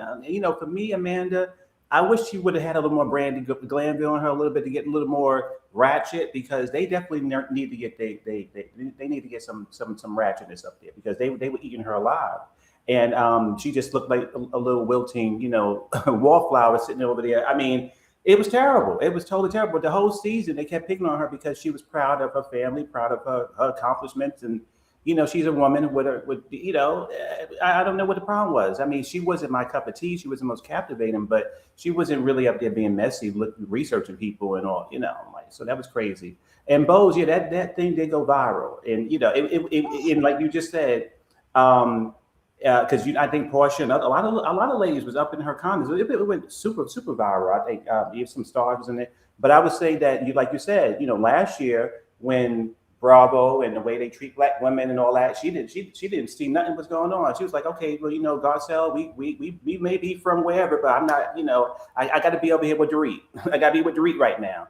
And so now Dorit, where Dorit at? She ain't up there protecting Bose, but she ain't on social media trying to protect her girl when her girl's feeling sensitive. So I think that for me, yeah, Bose is making a lot of noise. Plus, somebody from the OC. It was a girl from the OC who got, I guess, kicked off. She claims she talked to somebody in that level of the CEO, whatever kind of thing, Bose. And they said they heard of her, and that what did they say? But basically, it still wasn't given that she was this top, performing person. It was just definitely given that she's a temporary worker, basically. She wasn't just somebody out here making careers and making, the businesses billions of dollars. She's a woman that jumps from thing to thing, which is not a bad thing. Listen, she's a beautiful black woman. She makes money. I'm not hating on that, but she definitely don't have this like rock star, resume that she should get up there and try to read people for. It's not given that. So yeah, Bose, I'm still questioning her. I don't really, she's not my cup of tea. I don't hate the lady, but her read, they go viral, but it was a miss for me. Absolutely, it was a miss for me. It wasn't given what I needed to give. Absolutely not. Well, y'all can talk about Amanda all you want, but I guarantee you, we will be back here next year, and you will see what I'm talking about. I see it from far. I see her. I don't know why. I don't know why I know this about her. It goes on the Candy Cane show. Usually, people come back and they're like, "You know what, Cans?" No. I'm telling you, Amanda. I agree with you for most part, Candy. But it's just the Amanda. I cannot. Like I grew up with girls like her. Like I know her. Triggering something in you, and that's why you're not actually giving her a treat. I grew up with. I know. Just the way she's triggering you on that couch. Okay, I can tell you. Her, there's this. Oh, okay. It's not even just. Okay, it's the fact. Okay, I know you said it's editing, Candy. Hopefully it is, and they don't let her talk. But it's the fact that she never asks anybody about themselves. That bothers me. They're too busy researching her. They're too busy researching her, and they're too busy putting her on the offense. If every time she was like, "Well, I don't feel comfortable or even safe to ask questions," or and Candy, not to catch up, and even the way they asked her code the first thing she says is, "I'm rich and I have." Like I'm down for it. Okay, I'm a business owner. I'm down. Wait. Let Mel finish. I was going to say, Candy, even the way they asked about her code experience wasn't humane. They were in the middle of an argument, and they said, "Well, when was it? It was boring the way you left." I'm like, they were interrogating her. Yep. Right. I'm like, wait a minute, hold up. The woman said she was in the code. What time she left don't make no damn. It's none of your business. She was there. She was young. So why do I need to know? Why is it not boring enough? It's not Lifetime. Like y'all would listen. Yeah, somebody but she wrote about it. They would. Well, you know what? They would have got cussed out. Anybody else? She put it out there. Really? Like y'all getting too old and too stupid for me right now. She put it out there. She wrote about it. So I mean, you know what? But you know what? But I think that to Candy, I write about my trauma, and then someone tries to interrogate me about my traumatic experience. Right. Why in the world would I then ask when they were interrogating her? Absolutely not. They were. They were making a joke of it, like, "Oh, you ran out in the night." No, okay, I understand that. I understand that. It can't be that bad. Yes, right. Okay, I get it. I get what you're saying. Okay, no, but I get all of those women. I'm with you. I'm with you, Tammy. Trust me. It's fine. Who's with me? I'm with the British. With you. Thank you. I get what you're British saying. man. Can I ask a question real quick? The Commonwealth country. Did somebody say the British man? Yes. Yeah. Because I'm from Canada. Yes. The Commonwealth nations can understand it. Thank you. We understand each other. Yeah, I have a real question.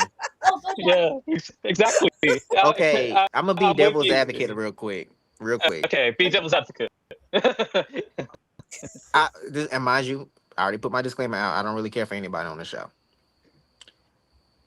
What are the girls going to tell Amanda if she asks about them? Right. What? No, I didn't answer the question. What was the question? What is the girls going to tell about themselves if Amanda asks? Right. Well, I think they would have found her at least somewhat better than a walking robot. I'm sorry. Like, at the end of the day, all of them are robots. All of them. And No, if but Amanda. Okay, so what's up with you, Kyle Amanda? has not. I Kyle don't talk have about a anything. book. Erica don't show her boyfriend. I have a book called Rich as F. I da da da. Yeah. I do this. I do this. My business. My business. My business. My business. Okay, what about you? So how? You did What talk about about yourself. you? wait, No, but can I say one thing? about her child, Why?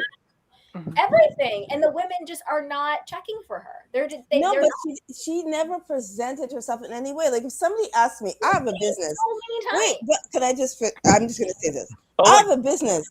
I'm not gonna lead with it. I'm gonna be like, oh, my parents are from Haiti. I was born in Canada. This and that. Like I'm gonna talk about my life before I go into business. She went straight into But business. Like they're gonna get to know Yeah. who I am here's the No, before thing. I I talk about my business. wait, I'm going to say something super quick, and the then walking theory. Yeah, I'll take your question. Thank the you. walking theory.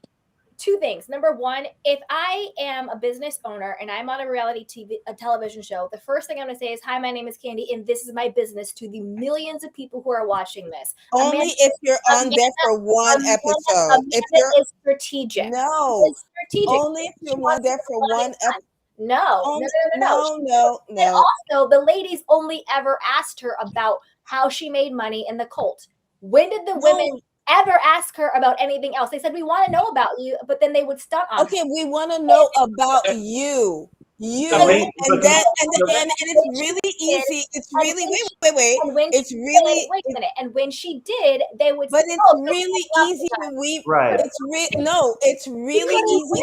She Oh said my God. how she made It's it really for okay. her husband, and he was an Abercrombie model. They rolled their eyes and walked away Right. from it. But The ladies, it's Can I say so, the something? ladies did not care about her family. but They it's didn't care so about family. simple. It's so simple. My name is Tamara. It's so Do simple. not My like name is Tamara. My parents No, were born but in here's the Haiti. thing. I was born in Do not Canada. like Blah her. blah blah. Yeah. And I own a dating business. And She guess didn't what? do all that. That is you. That is not her. You're doing Right. what Right. the women did. You are trying to tell her What? how I'm telling you about me. No, No, I'm not no. telling You're her how to saying, right, be. you're saying Oh this my is God. what I would do. I'm not telling her how to be. Rather than actually taking her for how I'm not telling her how to be. I'm saying That's I'm going what to you tell you who I am. Am First I of all, wrong? Are we Okay. listening to the same conversation? That's Yes, exactly and if I could just say I this, was like, Can I just I have say something? two quick things This to is getting say. late my time. Emmanuel, go. Okay, two things. Number one, I remember last year Jennifer Tilly's, and I Hey, don't want to make it. Emmanuel. Hey Chanel, by the way, I saw those empanadas that you made. They look good. But anyway, They were so good. Thank you, by the way. Sorry, yes. Candy. So I remember Jennifer Tilly had made a comment last season, and I don't think it's a cop out to say that editing has a lot to do with it. She said that they could film 2 seasons worth of all the footage that they filmed, but it wasn't shown. So I do want to point that out. She could have very well may have asked these questions, but it just never was shown. yeah. But who in their right mind would want to ask anybody any questions when the moment they made such an innocent comment about someone else being Dorit, it then got twisted and turned, and it was then talked about for like 5 straight dinners, and she was on the receiving end of an attack after attack after attack, to the point where she didn't even know, oh wait, did I say something wrong? The way they're coming at me, I don't even remember Amanda? what I said. Yes, she was Yes, at Kaki's Amanda. house, and I she agree. was they asked her about Dorit. She was like, oh yeah, I was thinking about it. Maybe it's not a great idea for her to talk about it, but I mean, if it's true, it is what it is. Sutton got that. She took it to Dorit, and it became a whole thing. So when you are being met with that energy, you don't want to ask people any more questions, because you're thinking to yourself, let me not even ask anything, because it's going to get me into even more trouble. If Yeah, what I but said you're already a boss. got me into You're so a much trouble. boss. But you're a boss. You ask the questions Can I- that you let- ask. Nobody intimidates you when you're a boss. I'm sorry. That's a That's cop not out. true. That's But not this true is at all. rhetorical. Because Yes, Bose it is a is. boss, but she's intimidated by Candy, can I say Amanda. something too? Yeah, Mel, go. Yeah. Oh, yeah, I was gonna say that. So for me as a viewer, the Dorit, Erika, and Cal up and down stuff was boring to me. I felt it was contrived. I felt it was performative. I didn't really get into it. I It was agree. giving me Bethany and Joe Zarin years ago when they was about to put on a whole stunt just to get the, Yep. because even in the show they like playing with each other. Like, is that the gift I gave you? Oh, girl, I don't. I'm like, what is this friendship? Is it a feud? I'm confused. They don't look real. So that whole stuff. So the reactions they was having to this girl, it wasn't the best season ever, but that was the more real part that I was connected to as a viewer. That they seemed to be bothered by this woman who lived almost a traditional kind of life. She has her husband, she has her kids, and she happened to have a tragic story because she unfortunately, had a very tragic experience with her family. So they were triggered by that, and I think, as Manuel was saying, or I think Kenny was saying, they didn't care about her family. They only cared about the cult. They only cared about the mess. They only cared about how annoyed they were by her. They didn't care about the humanity of this woman. And so there was no real chance for her to get in there. Now, I like Amanda to the fact that she's a baby reader. She's not really a strong reader, but Right. but sometimes she gets them a little bit with a little bit of her words, because she's like, wait a minute, I don't trust you. I don't like you. She's good with that part. And maybe over time she can get faster with it. But yeah, she definitely clocked the girls a couple of times. Like, girl, I'm not going to sit up here and fake with you right now, because you're not my friend. I don't want to go deep with you. I don't want to go into. And if you talk about my code, I'm going to write a little PDF book and put it on Amazon real quick. And that's what we're going to do with that part. We're going to be doing that real please. quick. Oh, Please. Please, honey, please. Oh, please. But she did it. That's what she did. But the thing is, am I lying? I mean, the girl? I'm all for the underdog. I'm all for the underdog. I'm all for the underdog. When everybody was piling on Monique on RHP, I'm not for the bullies, honey. I'm all for the underdog. Yeah, that's not my But thing. Amanda, to me, is not an underdog. Monique was an underdog. Who's on now? From RHP. No, she was Girl. not. We're watching the same show. Monique was definitely not the underdog at any When time. she first started, she was. Never. No, they're Never. always, when they first start, gonna be Well, behind well, the eight ball, Amanda but just Monique first can started, handle so we're comparing first starters to first starters. No, Monique had Charisse, she had Karen, she had Right. Candace. Right, exactly. No, not So she first wasn't alone. season. Her first season, Her yeah. first season. And I don't see Amanda as an underdog. I just see that the girls were mean and stupid. Right, exactly. I don't know. I don't think they beat her over the head. I don't know. She stood I her mean, ground. y'all She may just right. did it a Y'all different may way. be right. Y'all may be right, but Amanda, I don't know, something about her. It's just her non-listening skills and her. They all fake. That's I what would you're say- getting. They're all fake. You know what? I wish I could see the name That is to the. okay. Yeah, I wish I could see the name to the lady talking right now, because I think that what happened is Amanda, I think, was allergic. She was like an allergy to your eyes. Is what happened. She Right. definitely was something. No, not that at all. couldn't Why do. would you say that? Don't do that. I don't Okay. think she means you No, personally. don't do that. She's not an allergy to my eyes. I grew up around white people. I live in Canada. No, not the skin even go color, there. not the skin color. Her demeanor, her ways, her voice. I already She said rubbed what you I the wrong didn't way. like. That's what I was very specific about what I didn't like. I didn't like the fact, and Candy said maybe we didn't see it, maybe it was editing. I didn't like the fact that she did not ask people how they were doing about themselves. This is what I didn't like, and that's it. It was very clear, and I said it very clearly. Right, but she doesn't. She's not the underdog just because. Okay, so there's no allergy there. Okay, I was very clear. Well, I'm gonna say what I have to say when it comes to Amanda. Like I said, I do. It's okay for a character to have an unlikable personality, but if they don't do anything to you, who cares if she don't ask somebody how they feeling? If somebody don't ask you how you feeling, that means you're just gonna talk bad about them behind their back the whole time and then cuss them out. But I didn't talk bad about her. I just said I didn't say don't you. like I'm her. talking. I'm talking You're about. right. She's I'm saying talking in about the general. show. No, but I'm just saying I don't like her. I'm talking about. general. Yeah, I'm talking Not about the You show. talk about people on the show. Yeah, I'm Right. talking about the show. Yeah. So that's what happened. She has an unlike. I don't like Amanda either. So me and you're in the same boat. But my thing is, if I don't like her, I'm not gonna talk bad about her. I'm just going. If I want to get to know her, I will get to know her. But I'm not gonna. I'm a pair of dust. What these women did was look her up, question everything she do. The girl said she lost a baby, and they still was on her. Yep. I get you. I disagree with that Also, part. she I and disagree mind with you, that she part. said, and my thing is, I'm not trying to be like, I just, that's just my how I talk. But in the very beginning, when she first met the woman, she told them she lost her baby.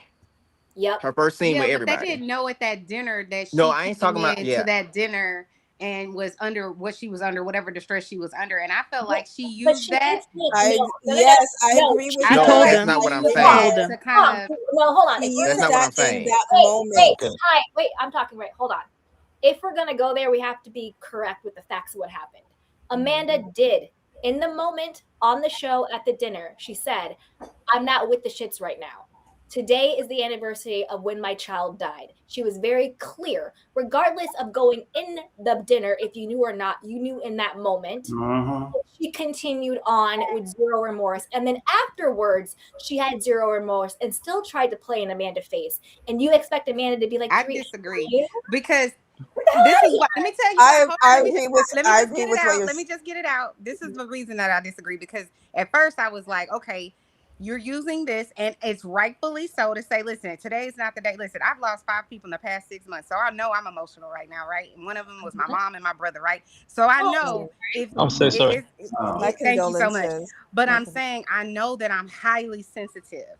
I might be under the bed crying at 3 o'clock in the morning. Don't even know why. You know what I'm saying? Like, so I know Yeah. I'm very sensitive right now, and I know that she knew that she was sensitive. And once she says it, I do think the conversation should have dead it. You don't say anything else about anything else. Whatever it is you got to take up with her, you shouldn't Yeah. say anything. Yeah. However, I feel like they were moving on, and then something happened. I don't remember exactly. And Amanda went back to it, and I was just like, "Oh, Amanda, Yeah, she did. don't say anything else." Meaning she went back to trying to have a conversation with Dorit about something, and I'm like, if you don't want her, because you've disarmed her at this point, because nobody can say anything at this point negative towards you or anything towards you, because they're gonna look like an asshole if they do. But Yeah, then because you it's a can't then shield. sit at the table and then kind of say anything about what's going on in the circle, especially towards your quote unquote enemy, and then expect her to just sit there and not say anything. And that's why Dorit said, are we still talking about this, or something to that effect? That's the only part where I disagree. This Oh is where yeah, I I agree with you, because I wasn't. Yeah, my if I point was was in I such wasn't a talking wait, about. wait, fragile wait, wait, wait, place, wait, wait. This is where I disagree with that. I agree. We talk about giving people grace. We talk about being aware that people who are in the moment of a grief or bad mental whatever situation, Amanda, sure, maybe she'd still talk to Dorit. Is she not allowed to then continue to talk to Dorit in general, or is she supposed to just shut down and not even She participate can. at all? She My can. my point is this: if I'm at a dinner and I'm coming in Oh, hot to someone, and they say to me, sorry, Candy, I'm not really with this right now. You know, I just lost someone or something," and then they still try to talk about something. Me being the person who is not going through it, I need to have an ounce of humanity. Even if I don't like this person, my own humanity isn't going to let me take it there. And then Dorit was hypocritical AF because she had zero empathy for Amanda when she talked about the death of her child anniversary. But then all of a sudden, 5 episodes later, she's in the car with Bose talking about, oh my God, Phoenix had anxiety today, so I'm not Yep. in the headspace to talk about anything. Exactly. Yeah. You want to sit here and expect to get out of tough conversations. You want everybody to have grace for you and not bring up anything to you. She damn near cussed Sutton out when Sutton brought up her talking to Kyle. She cussed Sutton out. Sutton was all having her little panic attack because Phoenix had anxiety today at school. So Okay, you we gotta can't sit we here and can't tell me that compare. you That's a good point. for her because her kid had anxiety at school when she Right. had zero empathy and zero grace when Amanda is talking about her child who died. That's a good point. And Come I on, and we think can't. And But we we all also cannot. agree about that. We We all cannot. agree. We Now we all do. agree We about learned that. 5 She shouldn't have minutes ago. Let's keep. continued. Are we still on the same show? Because We now all agree. Okay, nobody ever people are said that. people No, are but we all agree about people that. are holding But Amanda we to all a agree standard. about that moment. People are Nobody has said anything differently. no. Nobody has said anything differently about that Chanel moment. said something differently, and I was responding to her response. So she did. I was responding to what she had just said. Okay. But my point is this: people are holding Amanda to a ridiculous standard that they No. do I not agree. hold, that they do not You're No. hold right. anybody else to Absolutely. because they do not like her. I mean, amen. No. Either I they think Amen. I think or she next or season. she Oh my goodness. Can I go back? I 100%. was gonna But why? say, Okay, and but just why? Okay, could I ask 100%. you a genuine question? Yeah. Okay, why would people not like Amanda? Because she's rich. We're watching the Real Housewives of Beverly Hills. They're all rich. Why Exactly. would we not like Amanda? But they Why? think Why? she's Why? I Okay. annoying. would Well, like. Candy does like Let me Amanda answer this because she can't question. help She You wasn't asked built for this show. That's the problem. hold on. You asked the question, right? You're like, oh, Yes. because she's rich from. Then why would Erika, with her pat the puss 40K a month glam squad, say, We don't lead with designers and money and clothes. We lead with heart and soul. That's the biggest bull But crap nobody I have likes ever heard in nobody my life. likes Erica So what either. you're We know talking Erica's a about, hypocrite. so you answered your own question, boo boo. No, but what? No, but Uh, no, I did not. No, wait. No, no, no, no, no. Wait, Tammy, let me Why finish. would no? The question Tammy, is don't interrupt me. Let me Erica can, for finish. Let me finish, no, but please. Let me Erica for finish. but for Let me finish I because just want to finish. I'm answering the question you Yeah, asked. but Candy, I'm you're gonna go answering. now because it's getting late my Okay. time. Yeah. So it was Me lovely seeing too. Bye, you Adam. all, and Me too. catch Bye. you I later. love you. You too. Lots of love. Yeah, I'm gonna wrap up. Bye. Love you I know too. you're answering the Have a good question. night. It's just that Have a good night, Adam. okay. Wait, Tammy, 1 second. Let me finish. Because what you said is exactly Amanda's defense. Did you clock it at the reunion when she was getting all the crap about, oh, you did designer, you did label, you did stuff? And she literally said exactly what you just said. She goes, well, I thought I was on a show called The Real Housewives of Beverly Hills. That And it part. was about women with cool stuff. That Bullshit. was exactly what she said because they were all Mhm. hypocrites. It's not about women with cool Liars. They were stuff. all liars. And that's what isn't that what you just said? Do you not remember? Wait, I don't think you remember this. No, wait. I want can I finish? My mind is being blown right now. Your question Okay, was, but can I give you an example? Can I give you an wait, example Gaslighting. of no, you're gonna let me can I? finish. Oh my You god, because I will not remember this example. If You I just literally one said, little why are they jealous of Amanda? Is because she's rich? Aren't we on the show oh, called The Real Housewives of they're Beverly all rich. Hills? Nobody's jealous of They're Amanda. all. How is Nobody Dorit Dorit says isn't. she was in jealous. foreclosure? Nobody's jealous of Amanda. They're all rich. Are you kidding me right now? I'm so confused. Dorit is not Okay, rich. I am so okay, confused. no, okay. I am so Can I confused. remind you? Can I One just point, okay? Can I just Emmanuel. make one point? It will take like literally 30 Erica's seconds. broke. No. It will Let's take me talk about it. literally 30 seconds. 30 seconds. There was a girl on Beverly Hills. This was season maybe 5 or 6. And she was like Amanda. Okay. She never came back for a second season. She was like, hey, look at my glasses. $15,000. Hey, look at my this. $30,000. 25,000. Dana Remember Wilkey. her? Mm-hmm. She has a Okay. YouTube channel. For She what? It she was did season not 2. come back. Who Was it cares? season 2? Okay, well, well, it doesn't Erica matter came who on, said I cares. do 40K She glam a did month. not come back That because is what not they made a point at the reunion. They Oh my made a point at the reunion to say that kind of flaunting is not cute. Not in Beverly Hills. because they did not like her. You're making That it part. My yes. goodness. Yes. She was good. If Oh they would have Lisa rocked with Vanderpump did not have to act like with- that. Lisa Right. Vanderpump was the queen of all queens of that she was show. like, and Lisa and Vanderpump she was like, showed these are it. my swans. This is Adrian my Malouf. Adrian this is my Malouf was the pony. richest out of all of them. And All she of them. showed it. And she And didn't she act showed like it. that. With the Okay. private jet. Yes. Okay, can I? May I jump She in didn't after y'all act like finish? that. That's real money. Real money does not act like that. Can I jump in after? Real Can I money. jump Go Real ahead. Hey, money yeah. doesn't act Let me like jump that. in. I'm confused. Why? I'm still trying to grasp. Why does that affect another person? Right. Exactly. Like, what does Affect, her having? No, I'm not. Hold on. okay. What does her having real money affect another person until she gets locked up like Jen Shaw? No. That's Y'all when really we're gonna missing talk the about it. point. But it's all speculation right now. Y'all And the spec. Hold. missing I the ain't finished. I'm not finished. point. I'm not finished. Hold Okay. on. The Timmy, whole let him finish. Yeah, the whole speculation of it is the problem. It's like she makes courses. Bows make courses. It's not a like why is Bow?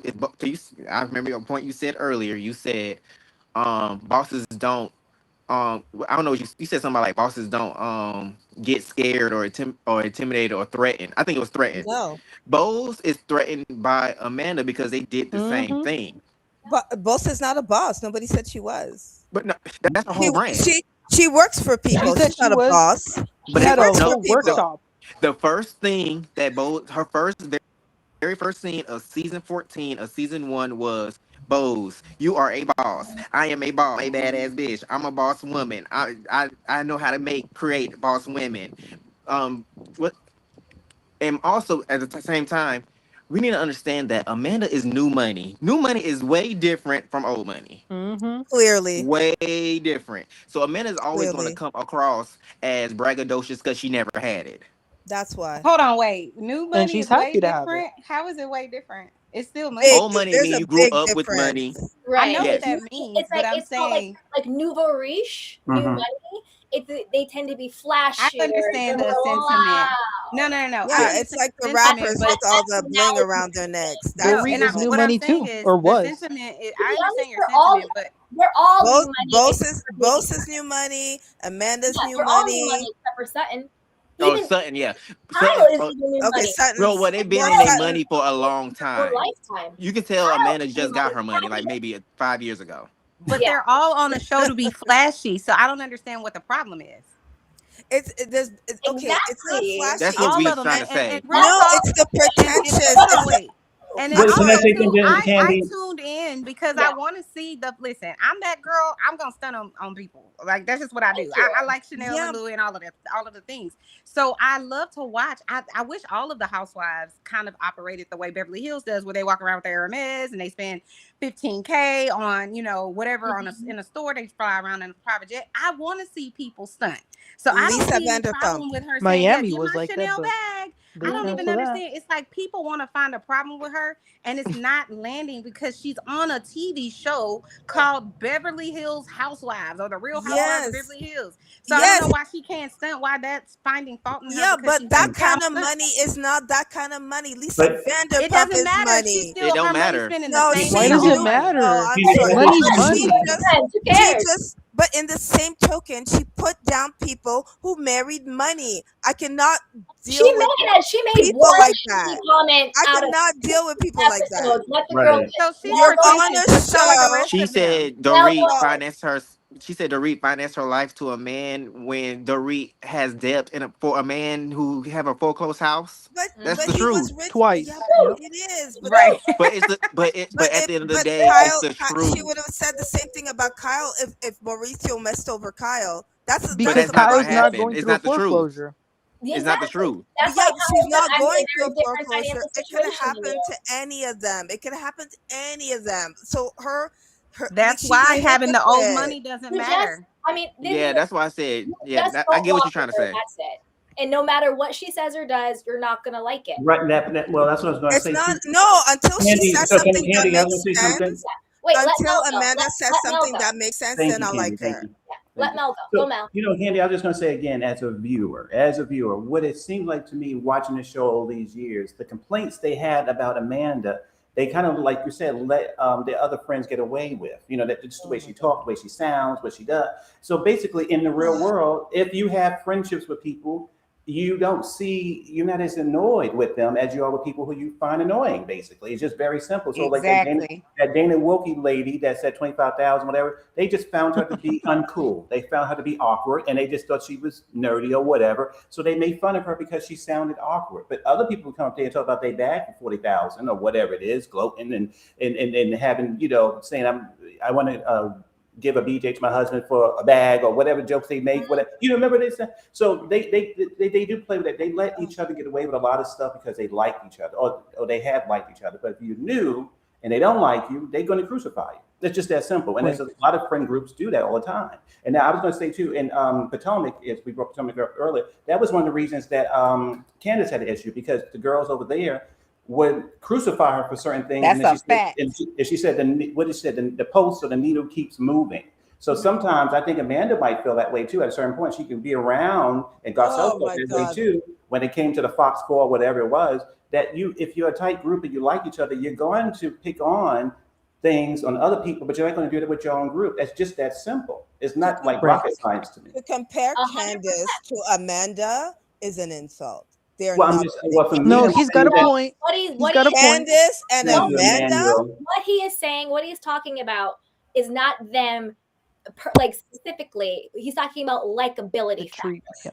Someone who is likable gets away with anything. someone who you may find unlikable could do the same exact behavior, Mhm. but you're down with it. That It part. even That goes part. down- That part. Amanda is not. It's the Yeah. truth. It's Yeah. true. That part. And it even goes down to dating. If I'm into a guy Oh my and he's God. texting me all day, I'm like, oh my God, you But guys. but He just Amanda texted me. is not If I'm not, unlikable. if I'm not into the guy, he's a stalker. He's getting blocked. I'm gonna Right. be my girl. It's This just is my Amanda. dad. It is Amanda, just that Amanda, simple. Come on. Amanda, That's it. If you Amanda like is the not person, if unlikable. you like Amanda is not But to the unlikable. cast, she She's is. just To the She She is cast. unlikable. To the cast. not To the cast, she is. To unlikable. the cast, she To the is cast. unlikable. They don't like The her. cast don't like her. Comes out of her The mouth. The cast don't cast like doesn't her. The like cast don't her. like The her. cast They don't doesn't like like her. The her. cast don't like her. So she's unlikable to No, them. them- That's what That's we're right. saying. The cast Yes, don't like yes, her. she's unlikable to So them. they're Yes. gonna find fault with people that they don't like, which They is don't That why like they part. find fault with Okay, her. can I just say Yep. one thing? I'm just gonna say Yes. one thing. I'm not gonna talk about Amanda again. Okay. No. I don't know why I'm She's like, like, I'm done with Amanda. I really like because like she's not the focus, but Amanda is not like unlikable, but it's the things that come out of her mouth. That's it. As a person, don't know who she is. It's the things that come out of her mouth. It's just like sometimes I'm like, like there are moments I'd be rooting for Amanda. Please, just like, can you just like not say like things that are so pretentious? And she does it anyway. And so like she might be likable to her friends. There may be another side of her, but like just the things that come out of her mouth. I just think she's just not. I think if Jennifer Tilly said everything Amanda said, it would be kiki ha ha funny. Absolutely not. Absolutely so. I If you stand on that. have a ghost I- face, Jennifer Tilly came out in a dress with her face no, on it. I don't Oh my God, operate Jennifer. like that.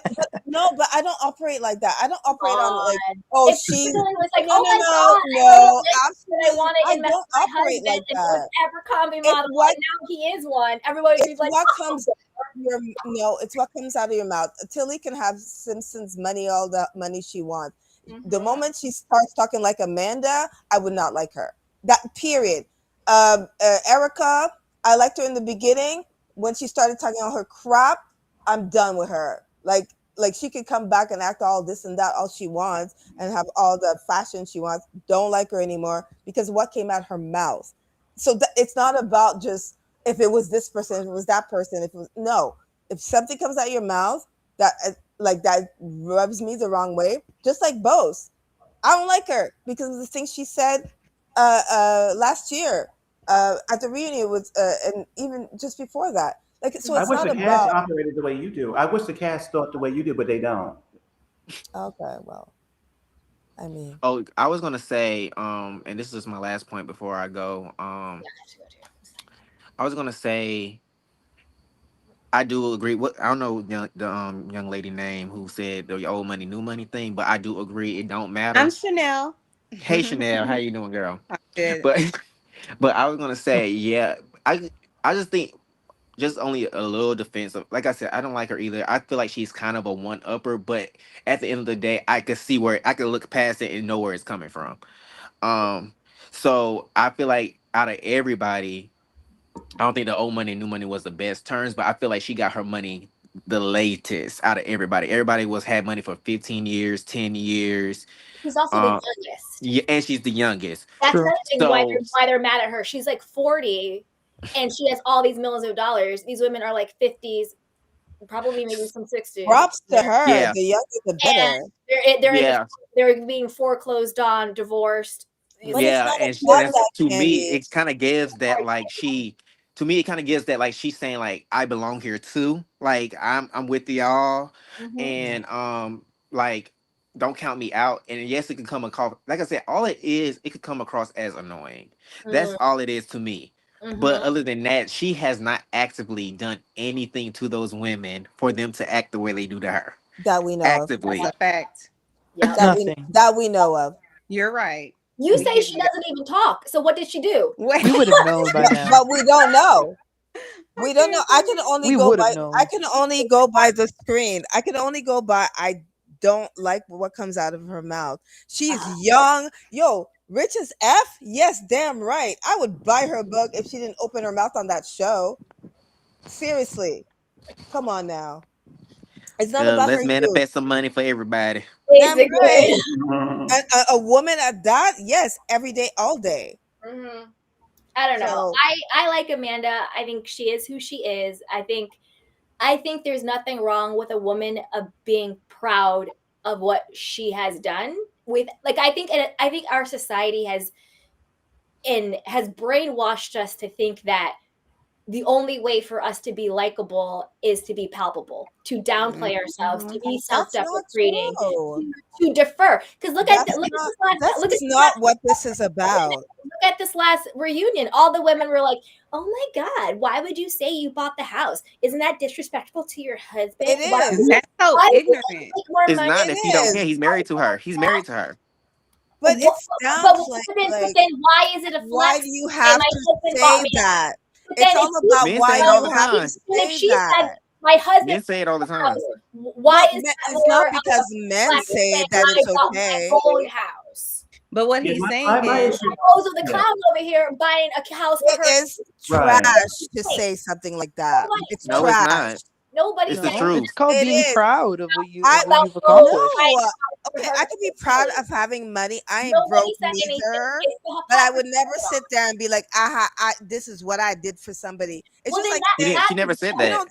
That is you. Well, And she she never said, said, aha. She said, I bought the house. And she was proud of that. What is and she wrong said with it that? many times and made sure And everybody she knew. could say Oh, it and I she could bought it. say Oh, As I long as bought she's it. not lying, telling the truth is always going to be good in my as book. long as Tell she's the not truth the hurting whole time. anybody That's right. else, why right, are people so triggered and bothered by the But her fact that truth. this exactly. woman I'm not. earned her Nobody's own money triggered. It's called and bought class. a house? It's called Why? class. But this No, is the She has it's no thing. not. class. No, it's called She hypocrisy. has no Because nobody class. had this She energy has with no Bose. class. She has no Wait, class. ma'am, let me finish. Nobody had this energy when it's so very clear that Bose is bankrolling Keely.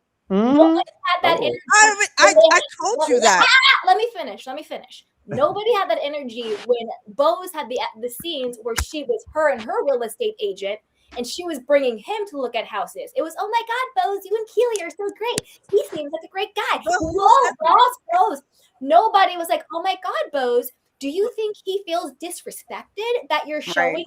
that you're But going to wait a buy his second. house? Wait a Oh second. my God, Bose, do you think that you're putting him on blast because But you who said?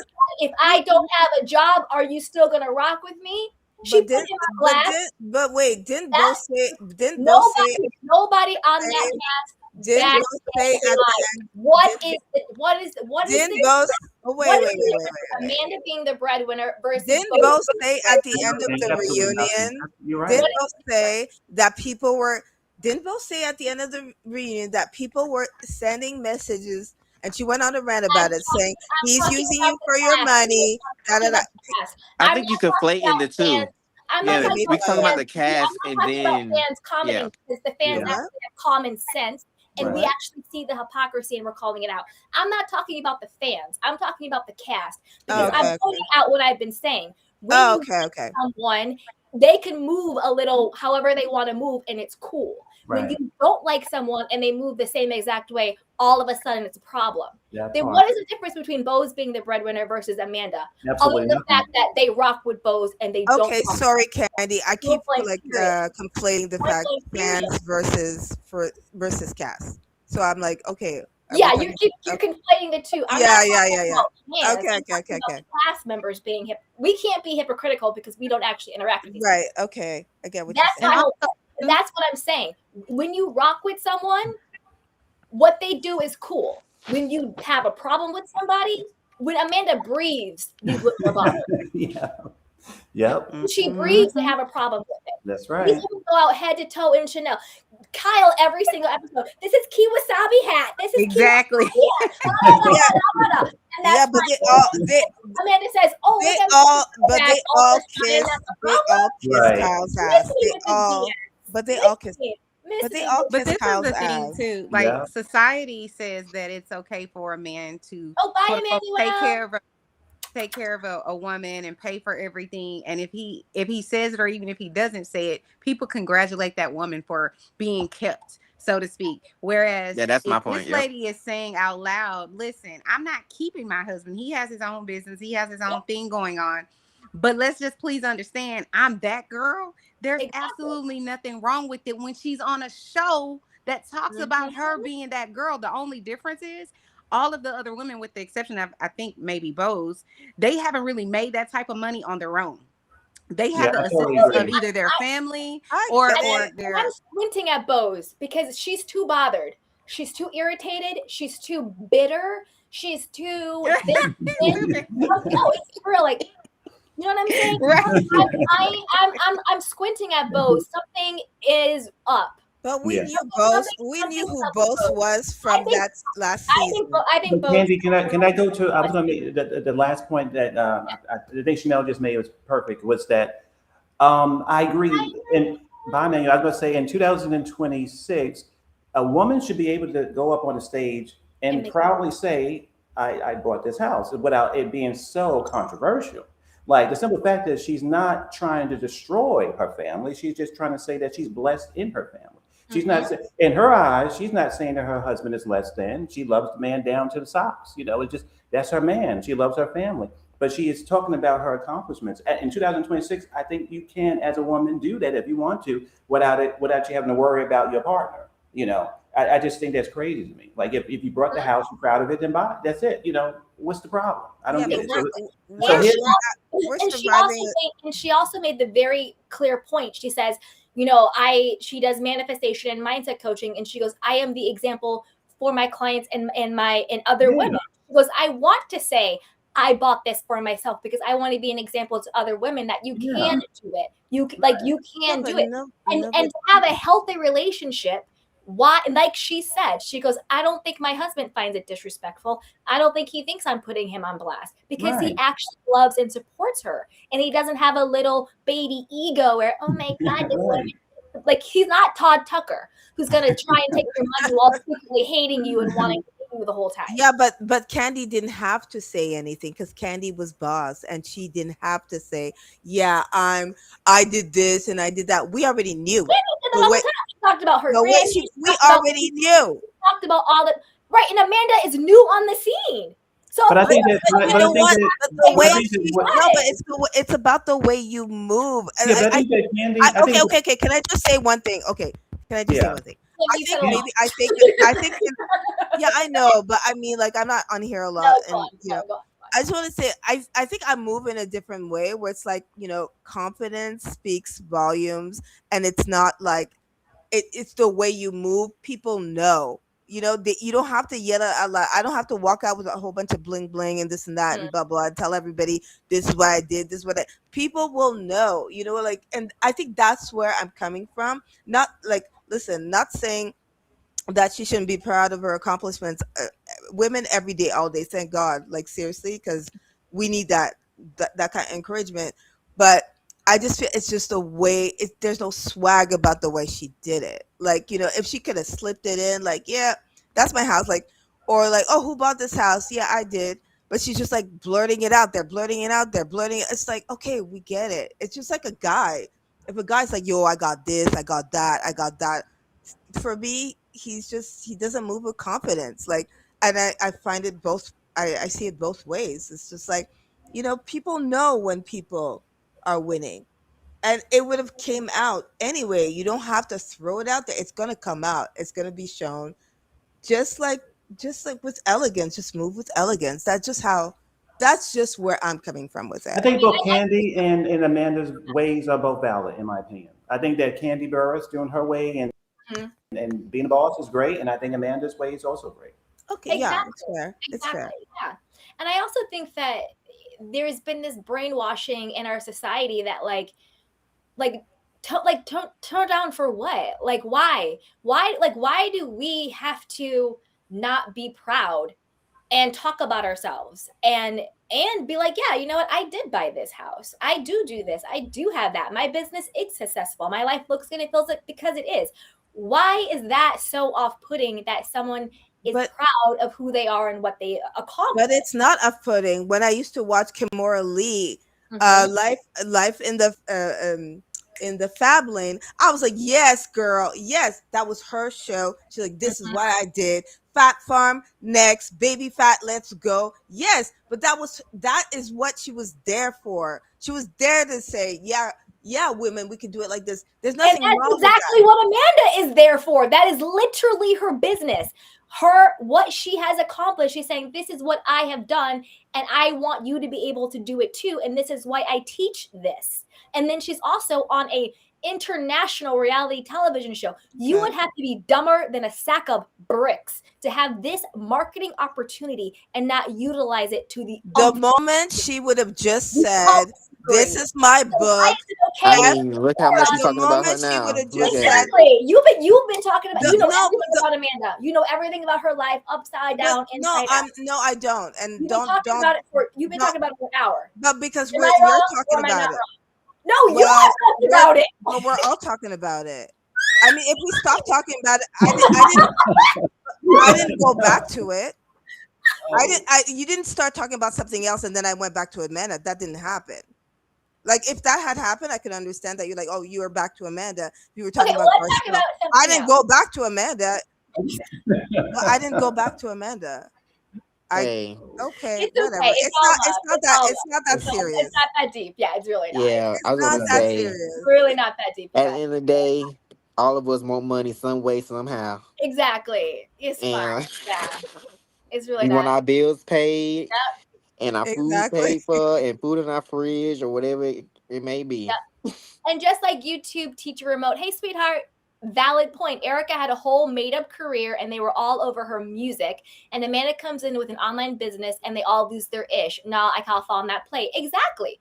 They were all going to expensive to be all her concerts that was completely manufactured. She lost money because Tom was bankrolling her entire musical career, and all of those Yeah. women rallied for her, went to Yeah. the shows, acted like she was the next coming of Britney Madonna Spears. or whatever the hell it was.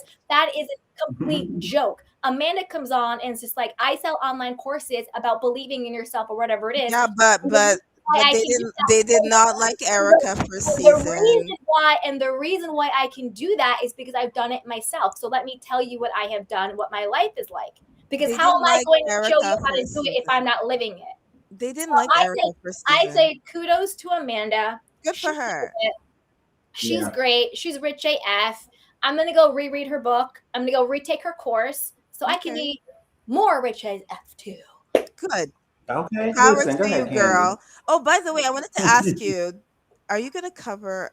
I know it's not your niche or anything, but are you gonna cover the whole Megan Thee Stallion craziness that's going on right now, or is that too heavy? Because I'm pissed about that. Like the way men are going in on her. We could get into it because I have been thinking about, because I do want to come back more now, and I'm thinking like, what else could I cover that's not just Bravo? So I could do like a pop culture night, and we could talk about fun trending stuff. Yeah, Okay. because You guys- it's heavy. It's heavy. Like the way men are going in on Megan and this, and she's whatever, and the memes and all that, and like I Yep. just like I can't like Mhm. oh well, he's worth this amount of money. It's like, girl, it's like, what are you talking about? What's this hatred towards Exactly. her? Like she's successful, she's doing it, dipping it and doing it, and she can do whatever she wants, like. Yep. So I wanted to know if you were ever gonna cover that because it's We horrible can talk right now. about it. Yeah, I'll put together. You mean like Megan Thee Stallion and the guy that she was with? Yeah, Clay Thompson. Yeah, who cheated on Okay, I love that you said that. The guy that she was with, okay? Because Exactly. everybody online is like, nobody knew. What are you saying that people didn't know who Clay was? And it's like, no, I didn't know who he Play-Doh. was. I I didn't know who he was. All I knew he was light skinned. That was it. Exactly. And the light skin she's with, like, get out of here. Anyway, but it's a heavy Anyway, topic. yes. But it's a heavy Oh, topic. Okay, goodbye, Mel. It was so good for you guys. Thanks for the All right, it was great. And I also want to, love you, Mel. Come up Okay. anytime. And Tammy, I love you. I know we had our Thank you. questions about Amanda, but like at the end of the day, I appreciate you. I appreciate you too. I appreciate everybody, whether you agree with me or not. I appreciate you, and I actually, like the discourse, that we can have different views and different Yes. opinions and come Yes. together and laugh and kiki Yes. and just, be fools about it. So thank you. Because I don't want you to ever feel any type of way. I want Absolutely you to not. It was good, cool. good. I want you to I come mean, we watch laugh. Housewives, so we should be able to do it too. Exactly. So no matter what, you come, you share your opinion, you push back, we laugh, we kiki. It's all love. All right. All Oh, it's all good. All yeah. love to y'all, everybody. Have a good one All from love. Canada. Oh, Bye. Love from South Canada. Carolina, the I, 803. I just have a question for Candy. So are those Hermes bags in the background? Oh my God, yes, but they're my mom's. Oh, okay. So you the real housewife of Beverly Hills. I got it. There we I'm go. a real housewife daughter. I got you. I support it. I listen. Don't Yeah, let me I'm see you one of pop those up women on that next if you gen. drive Yes. up with Yes. your yeah, Bentley or whatever. I'm not fronting and stunting. No, even if you listen, I support. Listen, Yeah, do what you can. Now, I'm not talking about you specifically, but I'm saying yeah, in even general. for the people that are walking around in their red bottoms and eating ramen noodles, if she need, because everybody has a thing, right? So Yep. some ladies' thing could be what sending her kids to private school. Somebody else's thing could be how beautiful their home is or their Lexus they drive. So I just feel like let people be. Like I want to be me, so I'm gonna let you be you. But yeah, Mhm. go ahead and put your MS back. Yeah, absolutely. Your hand. Listen, I support it. I Y'all mean, are right. I'm gonna inherit it one day. So That's all I'm saying. Yo, You know what I'm saying? That's that's all an I'm saying. investment. Yes, that's what they say. That's what that's they what say. they say. It only appreciates. Yes. Absolutely. Good night, You know what? y'all. That's true. Just sidebar. I remember probably about 10 years ago, I bought my first Chanel bag or whatever. And it was probably like, I think like $4,500 or something. And Yeah. even for me, I was like, oh Lord, Jesus.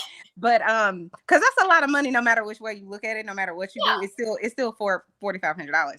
But my point is now that same bag is like $8,000.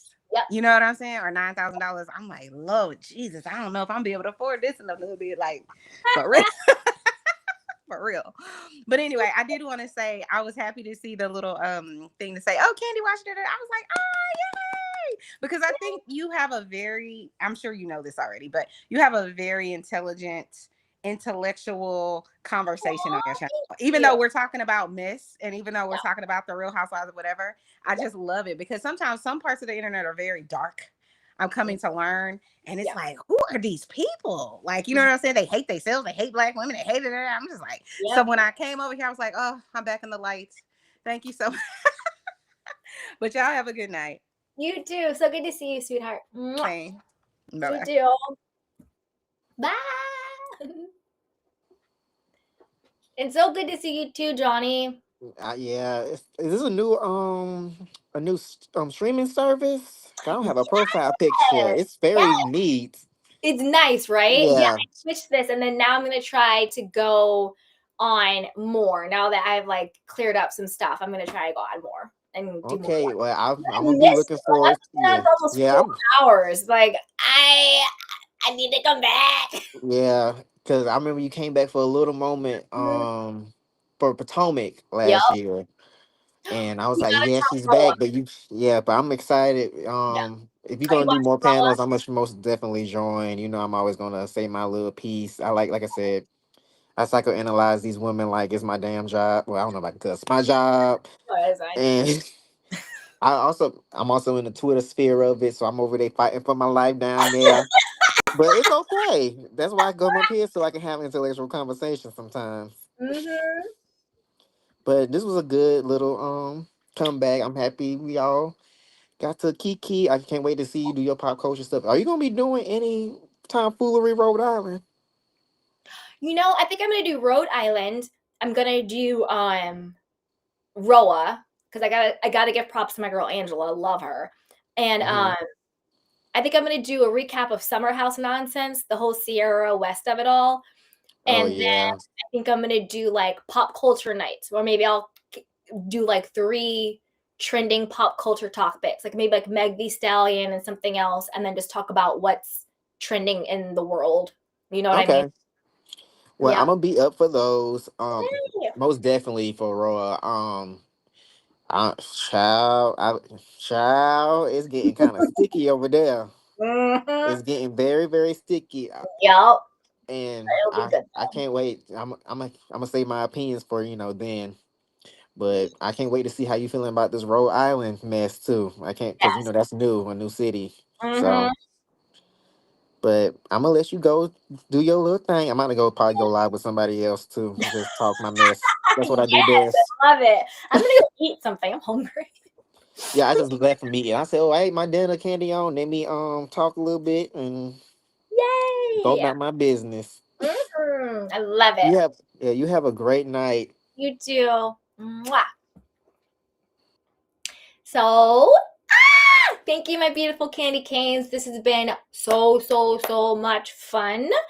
And yeah, if you like it here, be sure to like, subscribe, and share. It's a fun and free, easy way to support me in the show. I'd really love it. And thank you for everybody who came up on the panel. Thank you to Adam, to Chanel, to Tammy, to Emmanuel, to Johnny, to Mel NYC reviews. Did I miss anybody? I really hope I didn't. If I missed you, I apologize. Shout out to everybody in the chat box. YouTube, Teacher Remote, Ms. T, my mod, thank you so much. And everybody, thank you so much. It's been so much fun. And as always come here if you want to share your opinion. You don't have to agree. We're going to laugh and we're going to have a great time and it's going to be a lot of fun. And if you want me to cover any hot topics or anything, send an email, DM, get in touch. So I love you guys. Be safe and have a great night. And yes, you too, YouTube remote, teacher remote, have a great night. Everyone was great to hear everyone. Agreed. My panel was on fire tonight. So thank you so much for everybody who joined. I appreciate you and I love you. And thank you everybody for watching and everybody in the chat. I'll see you next time.